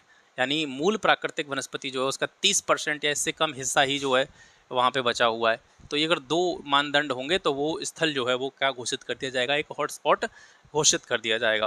कंजर्वेशन इंटरनेशनल जो कि हॉटस्पॉट घोषित करता है, ये क्या है? ये अमेरिका का एक गैर लाभकारी पर्यावरणीय संगठन है। इसका मुख्यालय जो है वर्जीनिया के अर्लिंगटन में है, ठीक है। विश्व में कुल हॉटस्पॉट 36 और ये पृथ्वी के 2.4% भूमि का प्रतिनिधित्व करते हैं, यानी पूरी पृथ्वी का जो क्षेत्रफल है उसका 2.4%, ठीक है। किंतु वे दुनिया के आधे से ज़्यादा स्थानिक प्रजाति के पौधों का आवास हैं। जो हमारे पूरे वर्ल्ड के जो हॉटस्पॉट हैं उसमें दुनिया के आधी से ज़्यादा जो प्रजातियां हैं वो इन्हीं हॉटस्पॉट्स में पाई जाती हैं। भारत में जैव विविधता हॉटस्पॉट्स की बात करें तो प्रमुख रूप से हिमालय है, संपूर्ण भारतीय हिमालय क्षेत्र जिसका पाकिस्तान, तिब्बत, नेपाल, भूटान, चीन और म्यांमार में जो फैला हुआ हिमालय का हिस्सा है, ये पूरा हॉटस्पॉट के अंतर्गत आता है। इंडो बर्मा क्षेत्र जो है ये भी जो है, तो इंडो बर्मा क्षेत्र भी जैव विविधता हॉटस्पॉट के अंतर्गत आता है। इसमें असम और अंडमान समूह के द्वीप, ठीक है, Myanmar, Thailand, Vietnam, Laos, Cambodia, दक्षिणी चीन को छोड़ करके समस्त उत्तर पूर्व भारत जो है इसके अंतर्गत आता है। और जो हमारी लोकटक झील है ना, लोकटक झील जो है वो भी जो है इंडो बर्मा क्षेत्र वाला जो बायोडाइवर्सिटी हॉटस्पॉट है इसके अंतर्गत आती है। सुंडालैंड जो है ये निकोबार द्वीप समूह में शामिल है, ये भी एक हॉटस्पॉट है। और पश्चिमी घाट और श्रीलंका, इसमें संपूर्ण पश्चिमी घाट जो है वो सम्मिलित किया जाता है। पारिस्थितिकी निकेत की संकल्पना सबसे पहले किसने प्रेजेंट करी थी? तो जोसेफ ग्रीनेल के द्वारा, ठीक है। इसको देख लेना, ये कहीं कहीं ग्रीनेल लिखा मिलता है, कहीं ग्रीनलेल लिखा मिलता है, तो इसको देख लेना। वैसे नाम वो ये नाम से मतलब है। पारिस्थितिकी निकेत की संकल्पना सबसे पहले जोसेफ ग्रीनलेल ने जो है प्रेजेंट करी थी। कब करी थी? 1917 में, ठीक है। और बाकी जो और नाम दे रखे हैं, अर्नीस्ट नेस, ठीक है, अर्नीस्ट नेस जो है इनको डीप इकोलॉजी का जनक माना जाता है। अर्नी नेस को डीप इकोलॉजी का जनक माना जाता है। और जो ब्रटलैंड नाम इसमें दे रखा है, इन्होंने संधारणीय और स्थायी विकास का जो कॉन्सेप्ट था वो दिया था।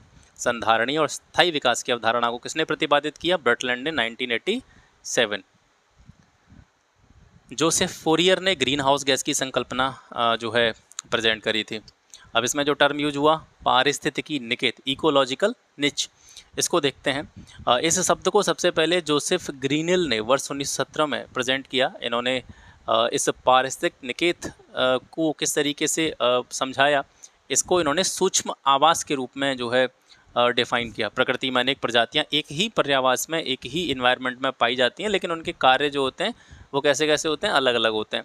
पर्यावास में किसी प्रजाति के कार्यात्मक लक्षण जो होते हैं उन्हीं को हम क्या बोलते हैं? निच या निकेत बोलते हैं। इसको प्रभावित करने वाले कारक कौन कौन से हैं? तो ये प्रमुख रूप से इनको 3 भागों में बांटा जाता है, संख्याचर, निकेतचर और आवासचर। संख्याचर में कौन कौन सी चीज़ें आ जाती हैं? संख्याचर में संख्या का घनत्व, किसी भी प्रजाति की संख्या कितनी है, उस प्रजाति का क्षेत्र कितना है, वो प्रजाति आहार या भोजन के रूप में क्या ग्रहण करती है और उसकी फ्रीक्वेंसी क्या है, क्या उसकी आवृत्ति है। दूसरी कैटेगरी में निकेतचर आते हैं। इसमें जो भी स्थान है जहाँ पर जो प्रजातियाँ पाई जाती हैं उस स्थान का लैटिट्यूड क्या है, मतलब ऊंचाई वगैरह, लॉन्गिट्यूड, है ना। दैनिक समय की अवधि, आहार, संख्या में अनुपात। आवासचर में उच्चावाच आ जाता है, ढाल की मृदा, मिट्टी कैसी है उस स्थान की, मिट्टी की उर्वरता कैसी। तो ये सारी चीज़ें जो है किसी भी इकोलॉजिकल निच को प्रभावित करते हैं। गहन पारिस्थितिकी, डीप इकोलॉजी, अर्नीस्ट नेस ने जिस संकल्पना को दिया था डीप इकोलॉजी को 1973 में, तो ये क्या होती है? इस पारिस्थितिकी दर्शन के अनुसार, ठीक है, एक इकोलॉजिकल फिलॉसफी होती है जिसको हम डीप इकोलॉजी बोलते हैं। इसमें मनुष्यों को स्वयं की अपनी अवधारणा को विस्तारित करते हुए, फैलाते हुए इसमें अन्य जीवन रूपों को शामिल करना चाहिए। मतलब इन्होंने कहा था कि मनुष्य क्या करता है, कभी कभी अपने अस्तित्व को बनाए रखने के लिए अपने आसपास की जितनी भी स्पीसीज हैं या पेड़ पौधों की जो अलग अलग प्रजातियां, उनको धीरे धीरे क्या कर देता है, नष्ट कर देता है। लेकिन क्या नहीं करना चाहिए, ऐसा नहीं करना चाहिए मनुष्य को अपनी अवधारणा को थोड़ा सा बड़ा करना चाहिए और अन्य जीवन के जो रूप हैं, पेड़ पौधों के रूप में या जानवरों के रूप में या और जितनी भी प्रजातियां हैं उनके रूप में, उनको भी अपने उस माहौल में या उस अवधारणा में उनको शामिल करना चाहिए। तो इस संबंध ये पूरी जो इनकी फिलॉसफी है, इकोलॉजिकल फिलॉसफी है, इसका संबंध किससे है, इकोलॉजिकल चेतना के विचार से है। स्वयं पारिस्थितिकी, ठीक है, ऑटियोकोलॉजी, इसका क्या मतलब है, इसमें जंतु या एक व्यक्तिगत जाति और वातावरण के संबंधों और प्रभावों का अध्ययन किया जाता है।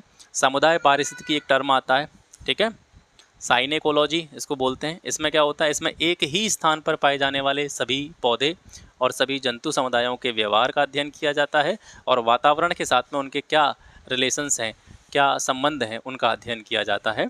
और इसके बाद में आती है आपकी आबादी पारिस्थितिकी, ठीक है, पॉपुलेशन इकोलॉजी। इसमें क्या होता है, इसमें किसी स्थान पर एक ही जाति विशेष के जो पौधे हैं या जंतु हैं, उनके संपूर्ण सदस्यों के द्वारा जो आबादी निर्मित की गई है उसका अध्ययन और इसके संबंधों और प्रभावों का अध्ययन जो है वो पॉपुलेशन इकोलॉजी के अंतर्गत किया जाता है। सुमेलित करना राष्ट्रीय उद्यान है वो किस राज्य में है, इंदरकिला हिमाचल प्रदेश में है, वंसदा गुजरात में है और मथिकेटन शोला ये केरला में है, इंदिरा गांधी राष्ट्रीय उद्यान गुजरात में है। किस प्रकार के प्रदूषण से बचाव के लिए ग्रीन मफलर का यूज़ किया जाता है, तो ध्वनि प्रदूषण में ग्रीन मफलर यूज़ होता है। ये ग्रीन मफलर है क्या, ये आबादी वाले जो क्षेत्र होते हैं वहाँ पे सड़कों, जो भी नेशनल हाईवे हैं, राजमार्ग हैं, औद्योगिक क्षेत्र हैं, मतलब जहाँ पे ज़्यादा शोर होता है, उस स्थानों के आसपास 4-6 जो पंक्तियाँ होती हैं, रो होती हैं, उनमें पेड़ों को लगाया जाता है और ध्वनि प्रदूषण को कम किया जाता है। तो बेसिकली जो ग्रीन मफलर है ये ध्वनि प्रदूषण को कम करने की एक टेक्निक है। वृक्ष जो होते हैं ध्वनि को जो है एक तरीके से अवशोषित करने का काम करते हैं। और इसमें भी अगर स्पेसिफिकली देखा जाए तो ध्वनि प्रदूषण को रोकने के लिए सीता या अशोक का जो सीता अशोक जो होता है, सीता अशोक का पेड़ लगभग आपने देखा होगा, आपके आसपास काफ़ी सारे ये मिलते होंगे, लगभग हर जगह पे ही मिल जाता है। सीता अशोक का जो पेड़ होता है वो ध्वनि प्रदूषण को रोकने के लिए सबसे उपयुक्त वृक्ष माना जाता है। मैंग्रोव वनस्पतियों के संदर्भ में कौन सा कथन असत्य है? पहला है कि ये वनस्पतियाँ खारे जल से लवण को, साल्ट को अलग करके ताजे जल का अवशोषण करती हैं, सही बात है। इनकी जड़ें ग्रेविटी के अपोजिट डायरेक्शन में बढ़ने का काम करती हैं, ये भी बात सही है। लाल मैंग्रोव में काले मैंग्रोव की अपेक्षा खारे पानी को सहने की क्षमता ज़्यादा होती है, ये भी सही है। लेकिन ये गलत है कि ये वनस्पतियाँ केवल भारत के पूर्वी तट पर पाई जाती हैं, ये पूर्वी तट पश्चिमी तट दोनों पे पाई जाती हैं। विश्व की कुल 3% मैंग्रोव वनस्पतियाँ भारत में पाई जाती हैं। और ये कहाँ कहाँ पाई जाती हैं, जो भी अंतः ज्वारीय क्षेत्र हैं, एस्चुरी जहाँ जहाँ बनती हैं, यानी जो ज्वार नदमुख जिसको हिंदी में बोलते हैं, क्रीक हो गए, दलदली या वेटलैंड जो होती हैं, वहाँ पे जो है ये मैंग्रोव देखने को मिलते हैं। भारत के पूर्वी और पश्चिमी दोनों तटों पर मैंग्रोव वनस्पतियाँ जो है देखने को मिलती हैं। पश्चिम बंगाल में देश का सबसे ज़्यादा मैंग्रोव वनस्पति क्षेत्र है, ठीक है, सुंदरवन वगैरह जो है। इसके बाद में गुजरात और अंडमान निकोबार द्वीप समूह का स्थान आता। तो भारत के संदर्भ में अगर आपसे पूछा जाए कि सबसे ज़्यादा मैंग्रोव कहाँ पाए जाते हैं, तो वेस्ट बंगाल में, ठीक है। और इसके बाद में दूसरा स्थान गुजरात, तीसरे स्थान पर अंडमान निकोबार। विश्व का सबसे बड़ा मैंग्रोव वन बंगाल की खाड़ी से लगे सुंदरवन, ठीक है, सुंदरवन का विस्तार पश्चिम बंगाल और बांग्लादेश में है, दोनों स्थानों पर जो है ये फैला हुआ है। तो यहाँ पर जो है विश्व का सबसे बड़ा मैंग्रोव वन है। भारत का दूसरा सबसे बड़ा मैंग्रोव जो है वो उड़ीसा के भितरकनिका में है ना। और लाल मैंग्रोव में काले मैंग्रोव की अपेक्षा खारे पानी को सहने की क्षमता अधिक होती है। ये सारी इनसे महत्वपूर्ण जानकारी थी। और ये कथन है आक्रामक विदेशज प्रजातियां वैश्विक स्तर पर जैव विविधता को प्रत्यक्ष रूप से नुकसान पहुंचाने वाले प्रमुख कारकों में से एक हैं। और कारण क्या दे रखा है कि सभी विदेशज प्रजातियां आक्रामक प्रजातियां होती हैं। तो पहला सही है, ठीक है, क्योंकि जो आक्रामक विदेशी प्रजातियां होती हैं वो पूरे ग्लोबल लेवल पर जो बायोडाइवर्सिटी होती है, हमारी जैव विविधता होती है, उसको डायरेक्टली नुकसान पहुंचाने वाले प्रमुख कारकों में से एक मानी जाती हैं। लेकिन सभी जो विदेशी प्रजातियां होती हैं वो आक्रामक नहीं होती हैं। कुछ आक्रामक होती हैं, कुछ ऐसी होती हैं जिनको दूसरी प्रजातियों से कोई मतलब नहीं होता है। तो ए सत्य है, आर असत्य है। ये भी वही चीज़ है जो मैंने आपको बताई है। आक्रामक विदेशी प्रजातियां वैश्विक स्तर पर जैव विविधता को प्रत्यक्ष रूप से नुकसान पहुंचाने वाले प्रमुख कारकों में से एक मानी जाती हैं। सभी विदेशी प्रजातियां आक्रामक नहीं होती हैं। आक्रामक विदेशी प्रजातियां स्थानीय जो बायोडाइवर्सिटी होती है या हमारी जो पारिस्थितिकी है या हमारा जो इकोलॉजिकल सिस्टम है, देशज प्रजातियों पर ये नेगेटिव इम्पैक्ट डालती हैं। ये स्थानीय पारिस्थितिक तंत्र में शामिल होकर के अपना प्रसार करती रहती हैं। ये तीव्र गति से प्रजनन और वृद्धि करने में सहायक होती हैं। साथ ही नई जो परिस्थितियों के साथ में अनुकूलन या अडेप्टेशन करने की इनकी क्षमता इनमें पाई जाती है। विदेशी प्रजातियों में प्राणी, पादप और अन्य जीव जंतु कुछ भी शामिल जो है वो हो सकता है। किसी पारितंत्र में एक दूसरे को खाने वाले जीवों का जो अनुक्रमण होता है, एक चेन जो होती है, वो खाद्य श्रृंखला बनाती है। और कारण क्या दे रखा है कि पारितंत्र के भीतर, इकोसिस्टम के भीतर परस्पर संबंधित अनेक खाद्य श्रृंखलाएं हो सकती हैं और इससे खाद्य जाल का निर्माण होता है। तो दोनों सही हैं अपने आप में स्टेटमेंट, लेकिन ये कारण कथन की स्पष्ट रूप से व्याख्या नहीं कर रहा है। अब इसमें से समझते हैं जो टर्म है इसके, खाद्य श्रृंखला क्या होती है। कोई भी इकोसिस्टम है उसके अंतर्गत विभिन्न जीवों में पोषण स्तर के माध्यम से संबंध होता है। अर्थात हर जीव जो होता है वो किसी अन्य जीव का भोजन, प्रत्येक जीव किसी अन्य जीव का भोजन बन जाता है और एक दूसरे को खाने वाले जीवों का ये जो अनुक्रमण है ये खाद्य श्रृंखला बनाने का काम करता है। कुछ प्राणी केवल एक ही तरह का आहार करते हैं, एक ही तरह का भोजन करते हैं और इसलिए वे एक ही खाद्य श्रृंखला के सदस्य होते हैं। और कुछ ऐसे प्राणी होती हैं जो अलग अलग तरह के आहार करते हैं, कुछ भी खा लेते हैं, तो वे एक से ज़्यादा तरह की जो फूड चेन्स होती हैं उनके सदस्य माने जाते हैं, है ना। यानी कुछ मतलब इसको ऐसे समझ सकते हैं कि कुछ ऐसे पार्टिकुलर जीव होते हैं जो एक ही तरह का खाना खा रहे हैं, तो उनकी जो उपस्थिति होगी या उनका अस्तित्व होगा वो एक ही तरह की फूड चेन में होगा। और कुछ लोग जो हैं वो सब तरह का खाना खा ले। मनुष्य है तो मनुष्य एक ही तरह की फूड चेन में नहीं मिलेगा आपको, ये अलग अलग तरह की फूड चेन में मिल जाता है, ठीक है। उनके पोषण स्तर जो है, कह सकते हैं न्यूट्रिशन लेवल जो है इनके अलग अलग हो जाते हैं। खाद्य श्रृंखला दो तरह की होती हैं, एक ग्रेजिंग वाली, चरने वाली, जिसमें सामान्यतः जानवर आते हैं। एक अपरद होती है, डेट्रियस, जिसमें आपके वो आ जाते हैं जो भी सूक्ष्म जीव वगैरह जो अपघटित करते हैं चीज़ों को। तो चारण खाद्य श्रृंखला जो होती है इसमें क्या होता है कि इसमें जो उपभोक्ता होते हैं जो भोजन के रूप में पौधों या पौधों के भागों का उपयोग करके श्रृंखला को स्टार्ट करते हैं, ये ही आगे चल करके क्या करते हैं, इस ग्रेजिंग फूड चेन का निर्माण करते हैं। और अपरद खाद्य श्रृंखला क्या होती है, ये खाद्य श्रृंखला ऐसे प्राणी या पादप जो धीरे धीरे क्षय होते जा रहे हैं, जैसे कोई प्राणी मर गया, कोई जानवर मर गया, कोई पौधा जो है वो नष्ट हो गया, फिर धीरे धीरे क्या होता है, जैसे पेड़ गिर गया तो धीरे धीरे पेड़ नष्ट होगा, मिट्टी बनेगा एक दिन। ऐसे कोई जीव है, कोई जंतु मर गया तो धीरे धीरे धीरे धीरे वो क्या होगा, उसका विनाश होता चला जाएगा, धीरे धीरे वो ख़त्म होता चला जाएगा। तो क्षय होते हुए जो प्राणी और पादप के शरीर हैं ये मृत जैविक पदार्थों से आरंभ होकर के सूक्ष्म जीवों में और सूक्ष्म जीवों से अपरद खाने वाले जीवों और अन्य परभक्षियों में ये जो है पहुंच जाते हैं। तो ये जो है इस तरह की खाद्य श्रृंखला होती है। खाद्य जाल, खाद्य जाल क्या होता है, पारितंत्र के भीतर परस्पर संबंधित अनेक खाद्य श्रृंखलाएं हो सकती हैं। मतलब एक तो वही फूड चेन, ठीक है, फूड चेन को मैंने पहले भी समझाया आपको। तो एक तो फूड चेन हो गई, और जहाँ पर बहुत सारी फूड चेन है वो खाद्य जाल हो जाता है पूरा, है ना। यानी अलग अलग तरह की आपस में संबंधित, परस्पर संबंधित अनेक खाद्य श्रृंखलाएं या अनेक फूड चेन है और उनसे मिलकर के जो हमारा खाद्य जाल होता है उसका निर्माण होता है। इस प्रकार खाद्य जाल किसी पारितंत्र में एक दूसरे से संयोजित खाद्य श्रृंखलाओं का एक नेटवर्क है।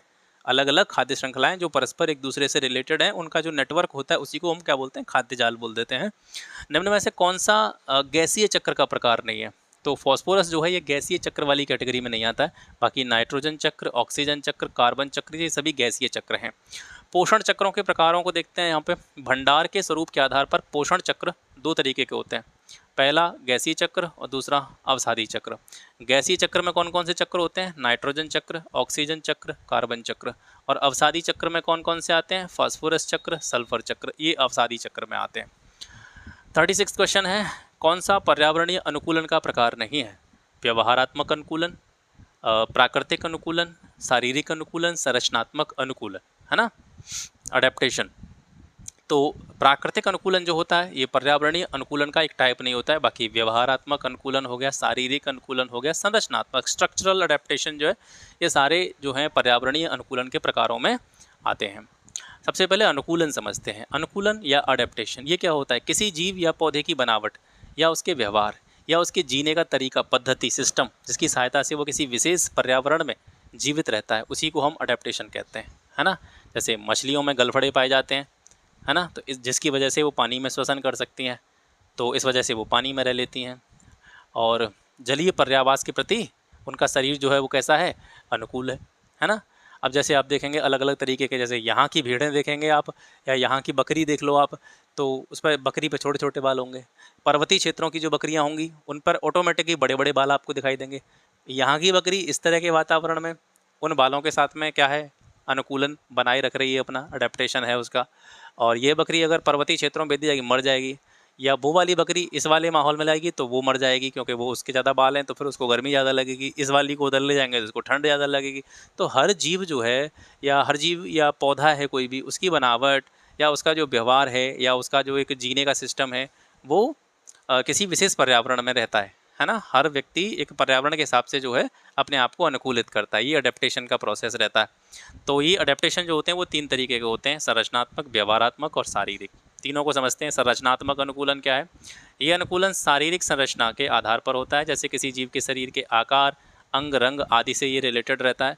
उदाहरण के लिए जैसे मरुस्थल में जो अपने रेगिस्तान वगैरह जो होते हैं उसमें लोमड़ी जो है वो हीट रेडिएशन के लिए उसके बड़े कान होते हैं, क्योंकि मरुस्थल में टेम्परेचर ज़्यादा रहता है। तो बॉडी की जो एक तरह से हीट है वो उसके माध्यम से, बड़े बड़े कानों के माध्यम से शारीरिक ऊष्मा जो है वो बाहर निकलती रहती है। और ध्रुवों पर या आर्कटिक क्षेत्र में लोमड़ी जो पाई जाती है उसके कान कैसे होते हैं? छोटे होते हैं, क्योंकि वहाँ पर उसको हीट की ज़रूरत है। मरुस्थल वाली लोमड़ी को हीट की ज़रूरत नहीं है, उसको बाहर निकालने की ज़रूरत है। और ध्रुवीय या जो पर्वतीय या ठंडे प्रदेश हैं वहाँ की जो लोमड़ी है उसको शारीरिक ऊष्मा को बनाए रखना है। अगर उसकी शारीरिक जो हीट है, बॉडीली हीट है जो, वो बाहर निकल गई तो ठंड ज़्यादा है तो उसको नुकसान हो सकता है। तो अनुकूलन के लिए उसके कान कैसे हो जाते हैं? छोटे हो जाते हैं, है ना, जिस वजह से उसकी बॉडी की ऊष्मा बाहर नहीं आ पाती है तो वो अंदर से गर्म रहती है। व्यवहारात्मक अनुकूलन कैसा होता है? ये व्यवहार के आधार पर होता है, जाहिर सी बात है। तो जीवों में ऐसा अनुकूलन जो उनके कार्य और व्यवहार को प्रभावित करे, ये व्यवहारात्मक अनुकूलन कहलाता है। ये आनुवांशिक रूप से भी प्राप्त किया जा सकता है या सीखा भी जा सकता है। जैसे किसी भी उपकरण को कैसे चलाते हैं, है ना। भाषा है तो भाषा जो है हम कोई भी भाषा सीख सकते हैं, या हम कहीं भी रह सकते हैं, प्रवास कर सकते हैं, कहीं पे भी एक स्थान से दूसरे स्थान पर प्रवास कर जाना, तो ये व्यवहारात्मक अनुकूलन के अंतर्गत आता है। तो उदाहरण के लिए भालू जो होते हैं वो सर्दी के मौसम में ज़्यादा सोते हैं। व्हेल मछली और कई पक्षी जो होते हैं वो सर्दियों से बचने के लिए क्या करते हैं? गर्म स्थानों की ओर प्रवास कर जाते हैं। जैसे आपने देखा होगा कि हमारे देश में भी साइबेरिया से, जैसे जब साइबेरिया साइड में रूस साइबेरिया साइड में जब बर्फीला मौसम होता है, भयंकर सर्दी पड़ती है, बर्फ़ गिरती है, तो वहाँ के जो पक्षी होते हैं, कुछ प्रवासी पक्षी होते हैं, जैसे साइबेरिया से सारस वगैरह जो होते हैं वो केवलादेव राष्ट्रीय अभ्यारण्य में जाते हैं, वहाँ पे प्रवास करते हैं, है ना। तो सर्दी के मौसम में वो यहाँ रहते हैं, जैसे उधर सर्दी खत्म होती है यहाँ से लौट के फिर साइबेरिया चले जाते हैं। तो ये जो है एक तरह से अडेप्टेशन ही है, अनुकूलन है। तो ये कैसा अनुकूलन है? ये आपका व्यवहारात्मक अनुकूलन है ना। अब शारीरिक अनुकूलन की बात करते हैं। शारीरिक अनुकूलन क्या है? ये बॉडी में जो केमिकल होते हैं या हमारी जो केमिकल रिएक्शन होती है बॉडी के अंदर, या हमारा मेटाबॉलिज्म होता है, उपापचय होता है, उससे रिलेटेड होता है। बाहरी तौर पर सामान्यतः ये चीज़ें नज़र नहीं आती। जैसे मरुस्थलीय क्षेत्रों में पाए जाने वाले कंगारू चूहा, इसमें जो किडनी होती है इसकी बहुत ज़्यादा दक्ष होती है। इसका एग्जाम्पल दिया था मैंने एक, कि ये जो होता है, ये मूत्र का विसर्जन जो करता है ये सॉलिड फॉर्म में करता है ना। ये लिक्विड फॉर्म में करेगा तो ये सर्वाइव नहीं कर पाएगा मरुस्थल में, क्योंकि वहाँ पे इसकी बॉडी में लिक्विड की ज़रूरत है, क्योंकि वहाँ पे पानी वैसे कम है और टेम्परेचर ज़्यादा है ना। मच्छरों में रक्त का जमाव हुआ है उसको रोकने के लिए उनकी लार में विशेष कंपाउंड जो है वो पाए जाते हैं। जीवों का यह विशेष गुण एक लंबे समयांतराल के बाद में प्राकृतिक वर्ण प्रक्रिया के द्वारा डेवलप जो है वो होता है। सत्य कथन चुनना है। फ्लाई ऐश से निर्मित जो ईंटें होती हैं वो वजन में हल्की होती हैं और सीमेंट की अपेक्षा ज़्यादा मजबूत होती हैं, ठीक है। और निलंबित कणकीय पदार्थों का आकार जो होता है वो 1 माइक्रोमीटर से लेकर के 100 माइक्रोमीटर तक होता है।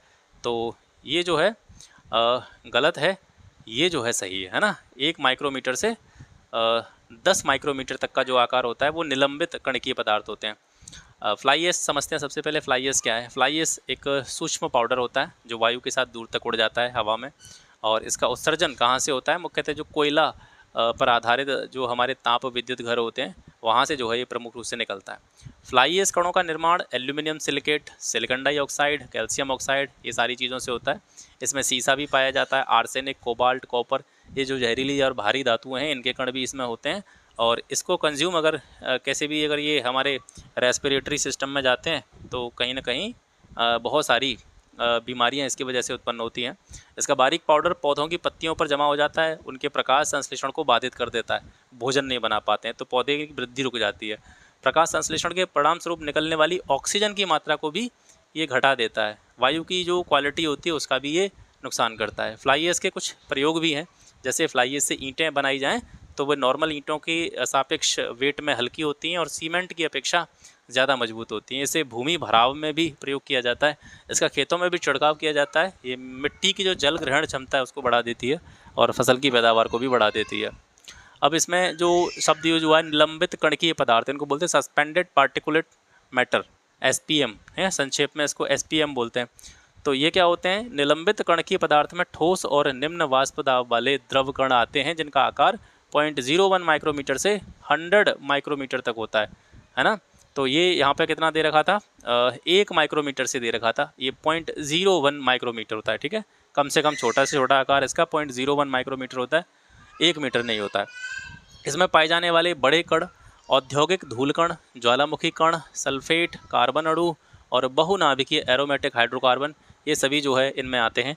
10 माइक्रोमीटर से छोटे आकार के कण जो होते हैं उनको PM10 बोलते हैं, PM10 बोलते हैं, 10 माइक्रोमीटर से छोटे, ठीक है। और इनको श्वसनशील निलंबित कणकीय पदार्थ भी कहते हैं, यानी ये श्वसन के साथ में जो है अंदर जा सकते हैं।